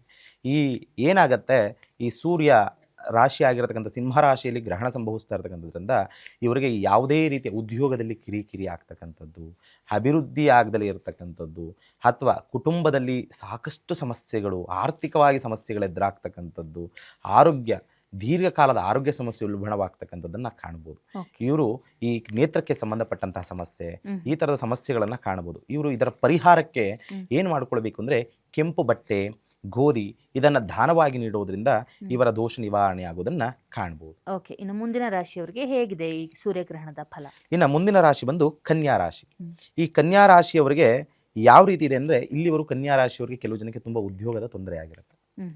ಉದ್ಯೋಗ ಇರೋದಿಲ್ಲ, ಅಥವಾ ಉದ್ಯೋಗದಲ್ಲಿ ನೆಮ್ಮದಿ ಇರೋದಿಲ್ಲ, ವಾತಾವರಣ ಅಥವಾ ಪ್ರಮೋಷನ್ ಸಿಗೋದಿಲ್ಲ. ಇಂಥವ್ರಿಗೆ ಈ ಸಮಯದಲ್ಲಿ ಪ್ರಮೋಷನ್ ಅಂತಕ್ಕಂಥದ್ದು ಸಿಗುತ್ತೆ. ಮತ್ತು ಉದ್ಯೋಗ ಇಲ್ಲದಲ್ಲೇ ಇರತಕ್ಕಂಥ ಉದ್ಯೋಗ ಪ್ರಾಪ್ತಿಯಾಗುತ್ತೆ. ಮತ್ತು ವಿವಾಹ ವಿಚಾರದಲ್ಲಿ ತುಂಬ ವಿಳಂಬ ಆಗ್ತಾ ಇರುತ್ತೆ. ಆ ವಿವಾಹ ವಿಚಾರದಲ್ಲಿ ವಿಳಂಬಗಳು ನಿವಾರಣೆಯಾಗುತ್ತೆ, ಶೀಘ್ರ ಕಲ್ಯಾಣ ಪ್ರಾಪ್ತಿ ಆಗ್ತಕ್ಕಂಥದ್ದನ್ನು ಕಾಣ್ಬೋದು. ಮತ್ತು ಮನೆ ಕಟ್ಟದಲ್ಲೇ ಇರತಕ್ಕಂಥವ್ರಿಗೆ ಗೃಹ ಭಾಗ್ಯ ಅಂತಕ್ಕಂಥದ್ದು ಈ ಗ್ರಹಣ ಸಮಯದಲ್ಲಿ ಪ್ರಾಪ್ತವಾಗ್ತಕ್ಕಂಥದ್ದನ್ನು ನೋಡಬೇಕು. ಇವರು ಇದು ನನಗೆ ಪ್ರಾಪ್ತವಾಗ್ಬಿಡುತ್ತೆ ಅನ್ನೋದ್ರಿಂದ ಯಾವುದೇ ರೀತಿ ಪ್ರಾಪ್ತವಾಗೋದಿಲ್ಲ. ಇವರು ಪ್ರಾಪ್ತವಾಗಬೇಕಂದ್ರೆ ಅದಕ್ಕೆ ಆದಂತಹ ಪರಿಷ್ಕಾರಗಳು ಅಂದರೆ ಪರಿಹಾರಗಳನ್ನು ಮಾಡ್ಕೊಳ್ಬೇಕಾಗತ್ತೆ. ಏನು? ಹಸುವಿನ ತುಪ್ಪ, ತರಕಾರಿ ಅಥವಾ ಗೋಡಂಬಿಯನ್ನು ಮಕ್ಕಳಿಗೆ, ಚಿಕ್ಕ ಚಿಕ್ಕ ಮಕ್ಕಳಿಗೆ ಗೋಡಂಬಿಯನ್ನು ದಾನವಾಗಿ ನೀಡೋದ್ರಿಂದ, ಅಥವಾ ತುಪ್ಪದಲ್ಲಿ ಮಾಡಿರ್ತಕ್ಕಂಥ ಯಾವುದಾದ್ರೂ ಒಂದು ಖಾದ್ಯವನ್ನು ಮಕ್ಕಳಿಗೆ ಹಂಚೋದ್ರಿಂದ, ಅಥವಾ ಯಾರಿಗಾದರೂ ಬ್ರಾಹ್ಮಣರಿಗೆ ತರಕಾರಿಯನ್ನು ದಾನವಾಗಿ ನೀಡೋದ್ರಿಂದ ಇವರು ಈ ಶುಭ ಫಲಗಳನ್ನು ಆದಷ್ಟು ಶೀಘ್ರವಾಗಿ ಕಾಣ್ಬೋದು. ಓಕೆ ಗುರುಗಳೇ, ಇನ್ನು ಮುಂದಿನ ರಾಶಿ ತುಲಾ ರಾಶಿ. ತುಲಾ ರಾಶಿಯವರಿಗೆ ಈ ಸೂರ್ಯಗ್ರಹಣ ಯಾವ ರೀತಿ ಪ್ರಭಾವವನ್ನು ಬೀರ್ತಾ ಇದೆ? ಏನಾದರೂ ಅಶುಭ ಇದ್ರೆ ಇದರಿಂದ ಪಾರಾಗೋದು ಹೇಗೆ ತುಲಾ ರಾಶಿಯವರು? ತುಲಾ ರಾಶಿಯವರು ಇಲ್ಲಿವರೆಗೂ ಕೋರ್ಟು ಕಚೇರಿ ವಿಚಾರಗಳಲ್ಲಿ ತುಂಬ ವ್ಯಾಜ್ಯಗಳಲ್ಲಿ ಸಿಗಾಕೊಳ್ತಕ್ಕಂಥ ರಾಶಿ ಅಂದರೆ ತುಲಾ ರಾಶಿ ಅಂತ. ಹೌದು. ತುಂಬ ವ್ಯಾಜ್ಯಗಳಿಗೆ ಹೋಗಿ ಸಿಗಾಕೊಳ್ತಕ್ಕಂಥ ರಾಶಿ ತುಲಾ ರಾಶಿ. ಎಲ್ಲಿ ಅಂದರೆ ಸಮಸ್ಯೆನ ಎಲ್ಲೂ ಹೋಗೋದು ಬೇಡ, ಅವರೇ ಎಳ್ಕೊಂಡು ಬರ್ತಾ ಇರ್ತಾರೆ ಅವ್ರ ಮೈ ಮೇಲೆ, ಅಥವಾ ಸಮಸ್ಯೆನೇ ಅವ್ರನ್ನ ಹುಡಿಕೊಂಡು ಬರ್ತಾ ಇರುತ್ತೆ ಅಂತ. ಆ ರೀತಿಯಾಗಿ ಇಲ್ಲಿವರೆಗೂ ಕೋರ್ಟು ಕಚೇರಿ ವಿಚಾರದಲ್ಲಿ ಯಾರು ವಾದ ವಿವಾದಗಳಲ್ಲಿ ಸಿಕ್ಕಾಕೊಂಡಿರ್ತಾರೆ ಅಂಥವ್ರು, ಅಥವಾ ದೀರ್ಘವಾದ ಆರೋಗ್ಯ ಸಮಸ್ಯೆಯನ್ನು ಅನುಭವಿಸ್ತಾ ಇರ್ತಾರೆ ಅಂತಹವರು, ಮತ್ತು ಯಾವುದೇ ಕೆಲಸ ಕಾರ್ಯಗಳಲ್ಲಿ ನಮಗೆ ಯಶಸ್ಸಿಲ್ಲ ಅಂತಕ್ಕಂಥವ್ರು. ಈಗ 7.5 ನಡೆದಿದ್ದಂಥ ಪೂರ್ವದಲ್ಲಿ ತುಲಾರಾಶಿಯವರು ತುಂಬ ಕುಗ್ಗೋಗಿರ್ತಕ್ಕಂಥವ್ರನ್ನ ನಾವು ನೋಡಿದ್ದೇವೆ. ಯಾವ ರೀತಿಯಾಗಿ ಅಂದರೆ ಎಲ್ಲಿ ಕೈ ಇಟ್ಟರು ನಷ್ಟ ಅಂತಕ್ಕಂಥದ್ದು, ಲಾಭ ಇಲ್ಲದಲ್ಲೇ ಇರತಕ್ಕಂಥದ್ದನ್ನು ಕಾಣ್ಬೋದು. ಆದರೆ ತುಲಾರಾಶಿಗೆ ಈ ವರ್ಷದ ಫಲದಲ್ಲಿ, ವಾರ್ಷಿಕ ಫಲದಲ್ಲಿ ತುಂಬ ಚೆನ್ನಾಗಿದೆ ಅಂತ ಹೇಳಿದ್ವಿ. ಆದರೆ ಆ ಶುಭ ಫಲಗಳನ್ನು ಪಡಿತಕ್ಕಂಥ ಸಮಯ ಈಗಾಗಿದೆ.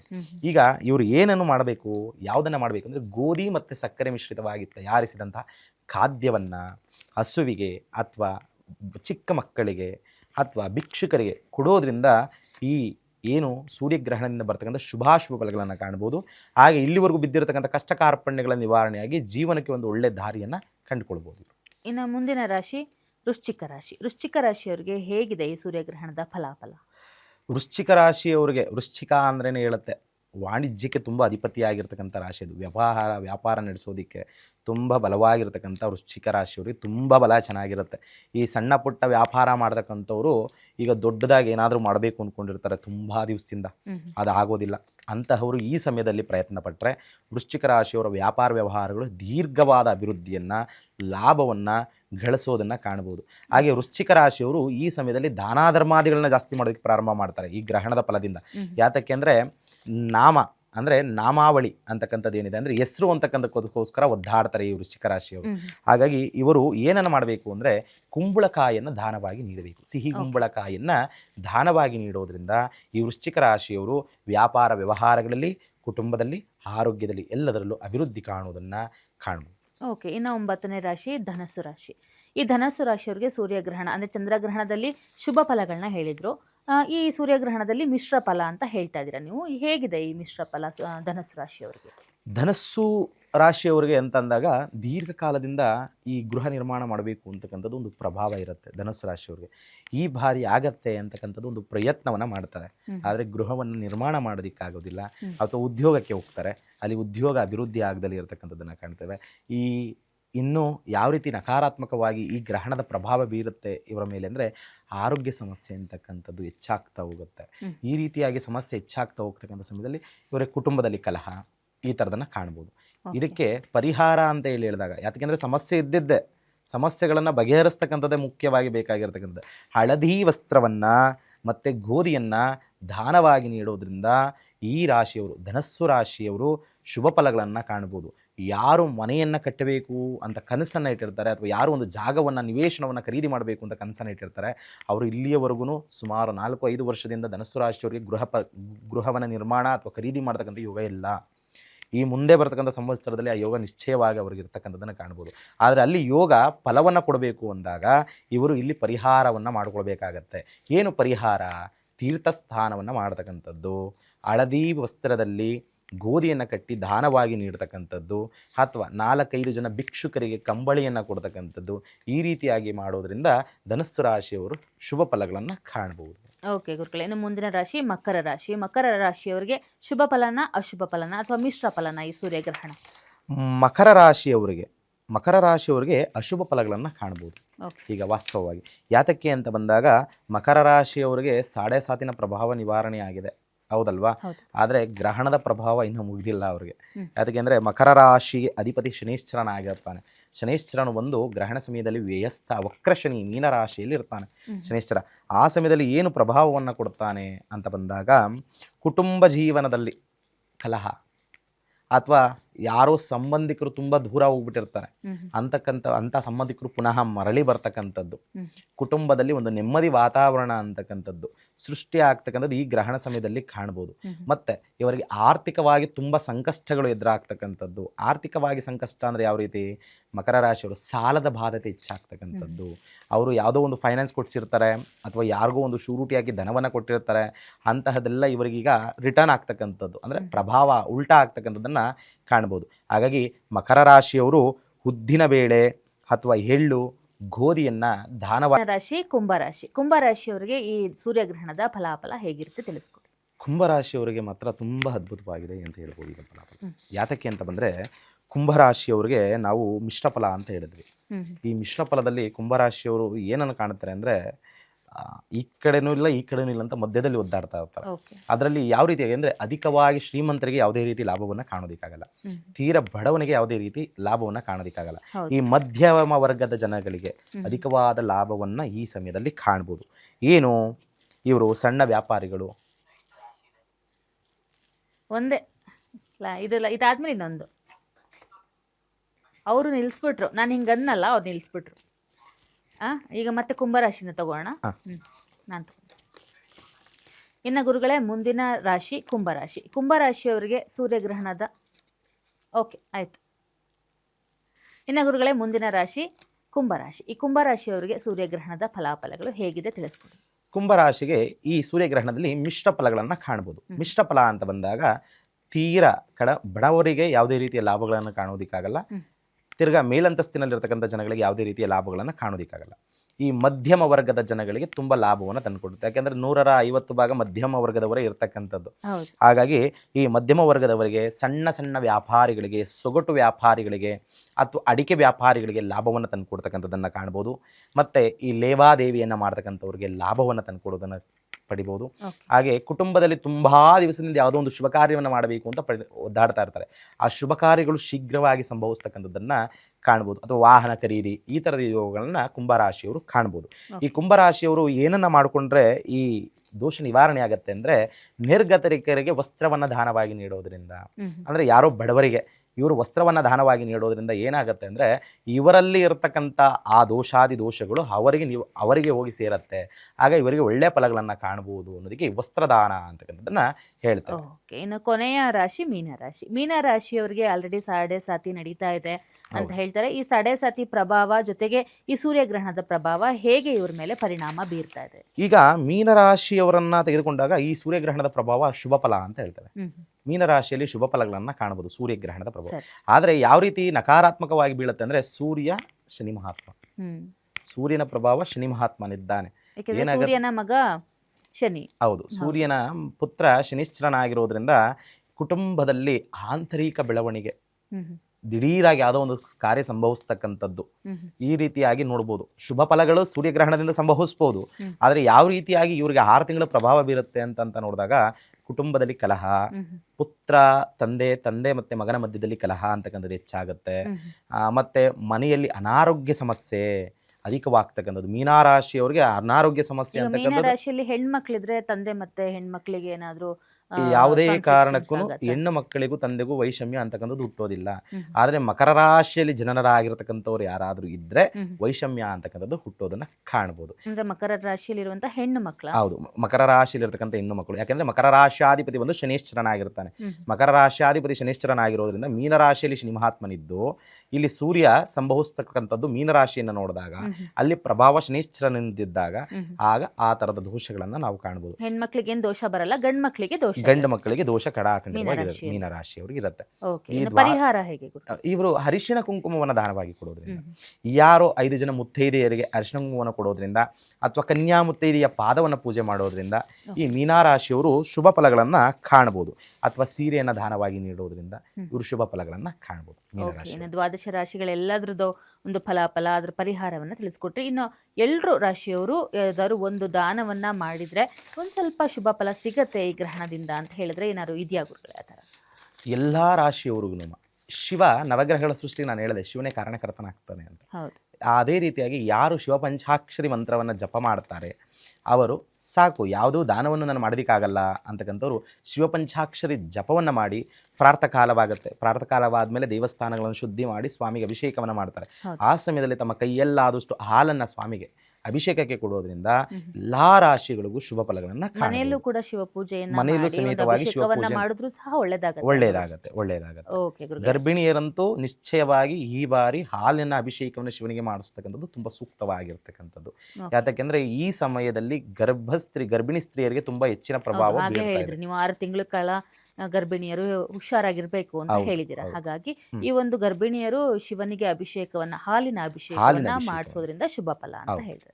ಗುರುಜಿ, ಇನ್ನು ಈ ಸೂರ್ಯಗ್ರಹಣ ಅನ್ನುವಂಥದ್ದು ಜಾಗತಿಕವಾಗಿ ಹೇಗೆ ಪ್ರಭಾವವನ್ನ ಬೀರ್ತಾ ಇದೆ? ಈ ಚಂದ್ರಗ್ರಹಣದ ಸಮಯದಲ್ಲಿ ಹೇಳಿದ್ರು ನೇಪಾಳದಲ್ಲಿ ಪ್ರಾಬ್ಲಮ್ ಆಗುತ್ತೆ, ಕೋಮುಗಲಭೆ ಆಗತ್ತೆ. ಅದು ನಿಜವಾಗ್ಲೂ ಚಂದ್ರಗ್ರಹಣ ಆದ ಬಳಿಕ ನೇಪಾಳದಲ್ಲಿ ಅಲ್ಲೋಲ ಕಲ್ಲೋಲನೆ ಆಗೋಯ್ತು. ನಮ್ಮ ರಾಜ್ಯದಲ್ಲೂ ಸಹ ಕೆಲವೊಂದು ಕೋಮುಗಲಭೆಗಳೆಲ್ಲ ಆಯಿತು. ಹೀಗಾಗಿ ಈ ಚಂದ್ರಗ್ರಹಣ ಇಷ್ಟು ಪ್ರಭಾವ ಬೀರಿದೆ ಅಂದಾಗ ಸೂರ್ಯಗ್ರಹಣ ಹೇಗೆ ಜಾಗತಿಕವಾಗಿ ಪ್ರಭಾವವನ್ನ ಬೀರಬಹುದು ಅಂತ? ಈಗ ಸೂರ್ಯಗ್ರಹಣವನ್ನ ನೋಡಿದಾಗ ಸೂರ್ಯಗ್ರಹಣ ಭಾರತಕ್ಕೆ ಸಂಭವಿಸೋದಿಲ್ಲ ಅಂತಕ್ಕಂಥದ್ದನ್ನು ಒಂದು ಸೈಡಿಗೆ ಹೊರತುಪಡಿಸ್ಬಿಟ್ರೆ ಹೌದು. ಸೂರ್ಯಗ್ರಹಣ ಯಾವ ರೀತಿ ಜಗತ್ತಿನ ಮೇಲೆ ಪ್ರಭಾವವನ್ನು ಬೀರುತ್ತೆ ಅಂತ ನೋಡ್ತಾ ಹೋದಾಗ ಹ್ಮ್. ಮೊದಲನೇದಾಗಿ ರಾಜಕೀಯದಲ್ಲಿ ಅಲ್ಲೋಲ ಕಲ್ಲೋಲಗಳಾಗತ್ತೆ. ಜಾಗತಿಕವಾಗಿ. ಜಾಗತಿಕವಾಗಿ ಹ್ಮ್. ರಾಜಕೀಯದಲ್ಲಿ ಅಲ್ಲೋಲ ಕಲ್ಲೋಲವಾಗುತ್ತೆ. ದೇಶದ ದೊರೆ ಆಗಿರ್ಬೋದು, ರಾಜ್ಯದ ದೊರೆ ಆಗಿರ್ಬೋದು, ಅಂದರೆ ಒಬ್ಬರಿಗೆ ನ್ಯಾಯದ ಮುಖಂಡರಿಗೆ, ಹ್ಮ್. ಯಾವುದೋ ಒಬ್ಬ ರಾಜಕೀಯ ಮುಖಂಡನಿಗೆ ಹ್ಮ್. ಆತನಿಗೆ ಆರೋಗ್ಯ ಸಮಸ್ಯೆ ಅಂತಕ್ಕಂಥದ್ದು ಉಲ್ಬಣವಾಗುತ್ತೆ. ಓಕೆ. ಅದರಲ್ಲಿ ಮೂತ್ರಪಿಂಡಕ್ಕೆ ಸಂಬಂಧಪಟ್ಟಂತಹ ಸಮಸ್ಯೆ, ಹೃದಯಕ್ಕೆ ಸಂಬಂಧಪಟ್ಟಂತಹ ಸಮಸ್ಯೆ ಅಂತಕ್ಕಂಥದ್ದು ಹ್ಮ್. ಅಧಿಕವಾಗಿ ಹೆಚ್ಚಾಗ್ತಕ್ಕಂಥದ್ದನ್ನು ಕಾಣ್ಬೋದು. ಓಕೆ. ಇನ್ನು ಈ ಜಾಗತಿಕ ಫಲಗಳಲ್ಲಿ ನೋಡ್ತಾ ಹೋದಾಗ ನಮ್ಮ ಈಗಿನ ಉಪಮುಖ್ಯಮಂತ್ರಿಗಳಾಗಿರ್ತಕ್ಕಂಥವ್ರಿಗೆ ಹ್ಮ್. ಮುಖ್ಯಮಂತ್ರಿ ಆಗ್ತಕ್ಕಂಥ ಎಲ್ಲ ಯೋಗಗಳನ್ನು ಕಾಣಿಸ್ತಾ ಇದೆ. ಓಕೆ. ಮುಂದೆ ಏನು ಈಗ ಮೊನ್ನೆಯಲ್ಲಿ ಹೇಳಿದ ಸೆಪ್ಟೆಂಬರ್ ಇದು ಅಂತ ಹೇಳ್ತಾ ಇದೆ, ಕ್ರಾಂತಿ ಅಂತ ಹೇಳ್ತಾ ಇದೆ. ಹೌದು. ಅದೇ ರೀತಿಯಾಗಿ ಆಗ್ತಕ್ಕಂಥ ಎಲ್ಲಾ ಸಂಭವಗಳು ಕಾಣಿಸ್ತಾ ಇದೆ. ಹೌದು, ಅಂದ್ರೆ ನಮ್ಮ ರಾಜ್ಯದಲ್ಲೂ ಕೂಡ ಬದಲಾವಣೆ ಆಗಬಹುದು ಅಂತ ಹೇಳ್ತಾ ನಿಶ್ಚಯವಾಗಿ ಇದ್ದಾರೆ. ರಾಜ್ಯದಲ್ಲೂ ಬದಲಾವಣೆ ಆಗ್ತಕ್ಕಂಥದ್ದು ಇದೆ. ಹ್ಮ್. ಹ್ಮ್. ಇನ್ನ ನಂತರದಲ್ಲಿ ಕೋಮುವಾದ ಅಂತಕ್ಕಂಥದ್ದು ಇನ್ನ ಹೆಚ್ಚಾಗುತ್ತೆ. ಓಕೆ. ಕೋಮುವಾದ, ಗಡಿಯಲ್ಲಿ ಯುದ್ಧ ಅಂತಕ್ಕಂಥದ್ದು ಸಂಭವಿಸ್ತಕ್ಕಂಥದ್ದು, ಹ್ಮ್ ಹ್ಮ್. ಎಲ್ಲಿ ಈಗಾಗಲೇ ನಾವು ನೋಡ್ತಾ ಇದ್ದೀವಿ ಪ್ರಕೃತಿ ವಿಕೋಪ, ಗ್ರಹಣ ಬರೋದಕ್ಕಿಂತ ಮುಂಚೆನೇ ಸ್ಟಾರ್ಟ್ ಆಗ್ಬಿಟ್ಟಿದೆ. ಹೌದು ಮಳೆ ಉಯ್ಯದಲ್ಲಿ ಇರತಕ್ಕಂಥ ಪ್ರದೇಶದಲ್ಲಿ ಮಳೆ ಆಗ್ತಕ್ಕಂಥದ್ದನ್ನ, ಹೌದು ಮಳೆ ವಿಜ್ಞಾನ ಹೇಳುತ್ತೆ ಗ್ರಹಣಕ್ಕೂ ಈ ಪ್ರಕೃತಿ ನೈಸರ್ಗಿಕ ವಿಪತ್ತುಗಳಿಗೂ ಯಾವುದೇ ಸಂಬಂಧ ಇಲ್ಲ ಅಂತ ಹೇಳ್ತಾನೆ ಬಂದಿದೆ ಹೌದು. ವಿಜ್ಞಾನ. ಆದ್ರೆ ಈ ಚಂದ್ರಗ್ರಹಣ ಸೂರ್ಯಗ್ರಹಣಗಳು ಹತ್ರ ಬಂದಾಗ ಹಿಂದೆ ಮುಂದೆ ಜಗತ್ತಿನೆಲ್ಲೆಡೆ ನಮ್ಗೆ ಆಪತ್ತು ಬರ್ತಿರೋದು ಕಾಣ್ತಾನೆ ಇದೀವಿ ನಾವು. ಹೌದು. ಗ್ರಹಣ ಅಂತ ಹೇಳಿದೆ, ಗ್ರಹಣ ಹೇಗೆ ಹುಡ್ತು ಅಂತಾನೆ ಹೇಳಿದ್ಮೇಲೆ, ಹ್ಮ್. ಗ್ರಹಣ ಹುಟ್ಟಿದೆ ಅಂದಮೇಲೆ ಅದು ಪ್ರಕೃತಿಗೆ ಸಂಬಂಧಪಟ್ಟ ಹಾಗೆಲ್ವಾ ಗ್ರಹಣ ಹೌದು ಹುಟ್ಟಿರ್ತಕ್ಕಂಥದ್ದು. ಹೌದು. ಹಾಗಾಗಿ ಗ್ರಹಣ ಭೂಮಿಗೂ ಗ್ರಹಣಕ್ಕೂ ಮನುಷ್ಯನಿಗೂ ಎಲ್ಲದಕ್ಕೂ ಒಂದಕ್ಕೆ ಒಂದು ಸಂಬಂಧ ಇದೆ. ಓಕೆ. ಅದೇ ರೀತಿಯಾಗಿ ಈಗ ಬರ್ತಕ್ಕಂಥದ್ದು, ಈಗಾಗಲೇ ನಾವು ಕೋವಿಡ್ ಅಂತಕ್ಕಂಥ ಮಹಾಮಾರಿ ನೋಡ್ಕೊಂಡು ಬಂದಿದ್ದೇವೆ. ಹೌದು ಅದೇ ರೀತಿಯಾಗಿ ಈಗ ಚೀನಾದಲ್ಲಿ, ಆಸ್ಟ್ರೇಲಿಯಾದಲ್ಲಿ ಹೊಸ ರೋಗ ಅಂತಕ್ಕಂಥದ್ದು, ಚಿಕ್ಕದೊಂದು ಸಾಂಕ್ರಾಮಿಕ ರೋಗ ಪ್ರಾರಂಭ ಆಗುತ್ತೆ ಹ್ಮ್ ಹ್ಮ್ ಹ್ಮ್. ಈ ಗ್ರಹಣದ ಪ್ರಭಾವದಿಂದ. ಓಕೆ. ಚಿಕ್ಕದೊಂದು ಸಾಂಕ್ರಾಮಿಕ ರೋಗ ಪ್ರಾರಂಭ ಆಗುತ್ತೆ. ಯಾರು ಎದುರೋಗ್ತಕ್ಕಂಥ ಅವಶ್ಯಕತೆ ಏನಿಲ್ಲ, ಹ್ಮ್ ಹ್ಮ್. ಹೆದರ್ತಕ್ಕಂಥ ಅವಶ್ಯಕತೆ ಯಾವುದೇ ರೀತಿಯಾಗಿ ಇಲ್ಲ. ಓಕೆ. ಇನ್ನು ನಂತರದಲ್ಲಿ ಮುಂದಿನ ಪಡದಲ್ಲಿ ಹ್ಮ್. ಮುಂದೆ ಏನು ಬರುತ್ತದೆ ರಾಜಕೀಯದಲ್ಲಿ ಅಂತ ನೋಡಿದಾಗ, ಹ್ಮ್ ಹ್ಮ್.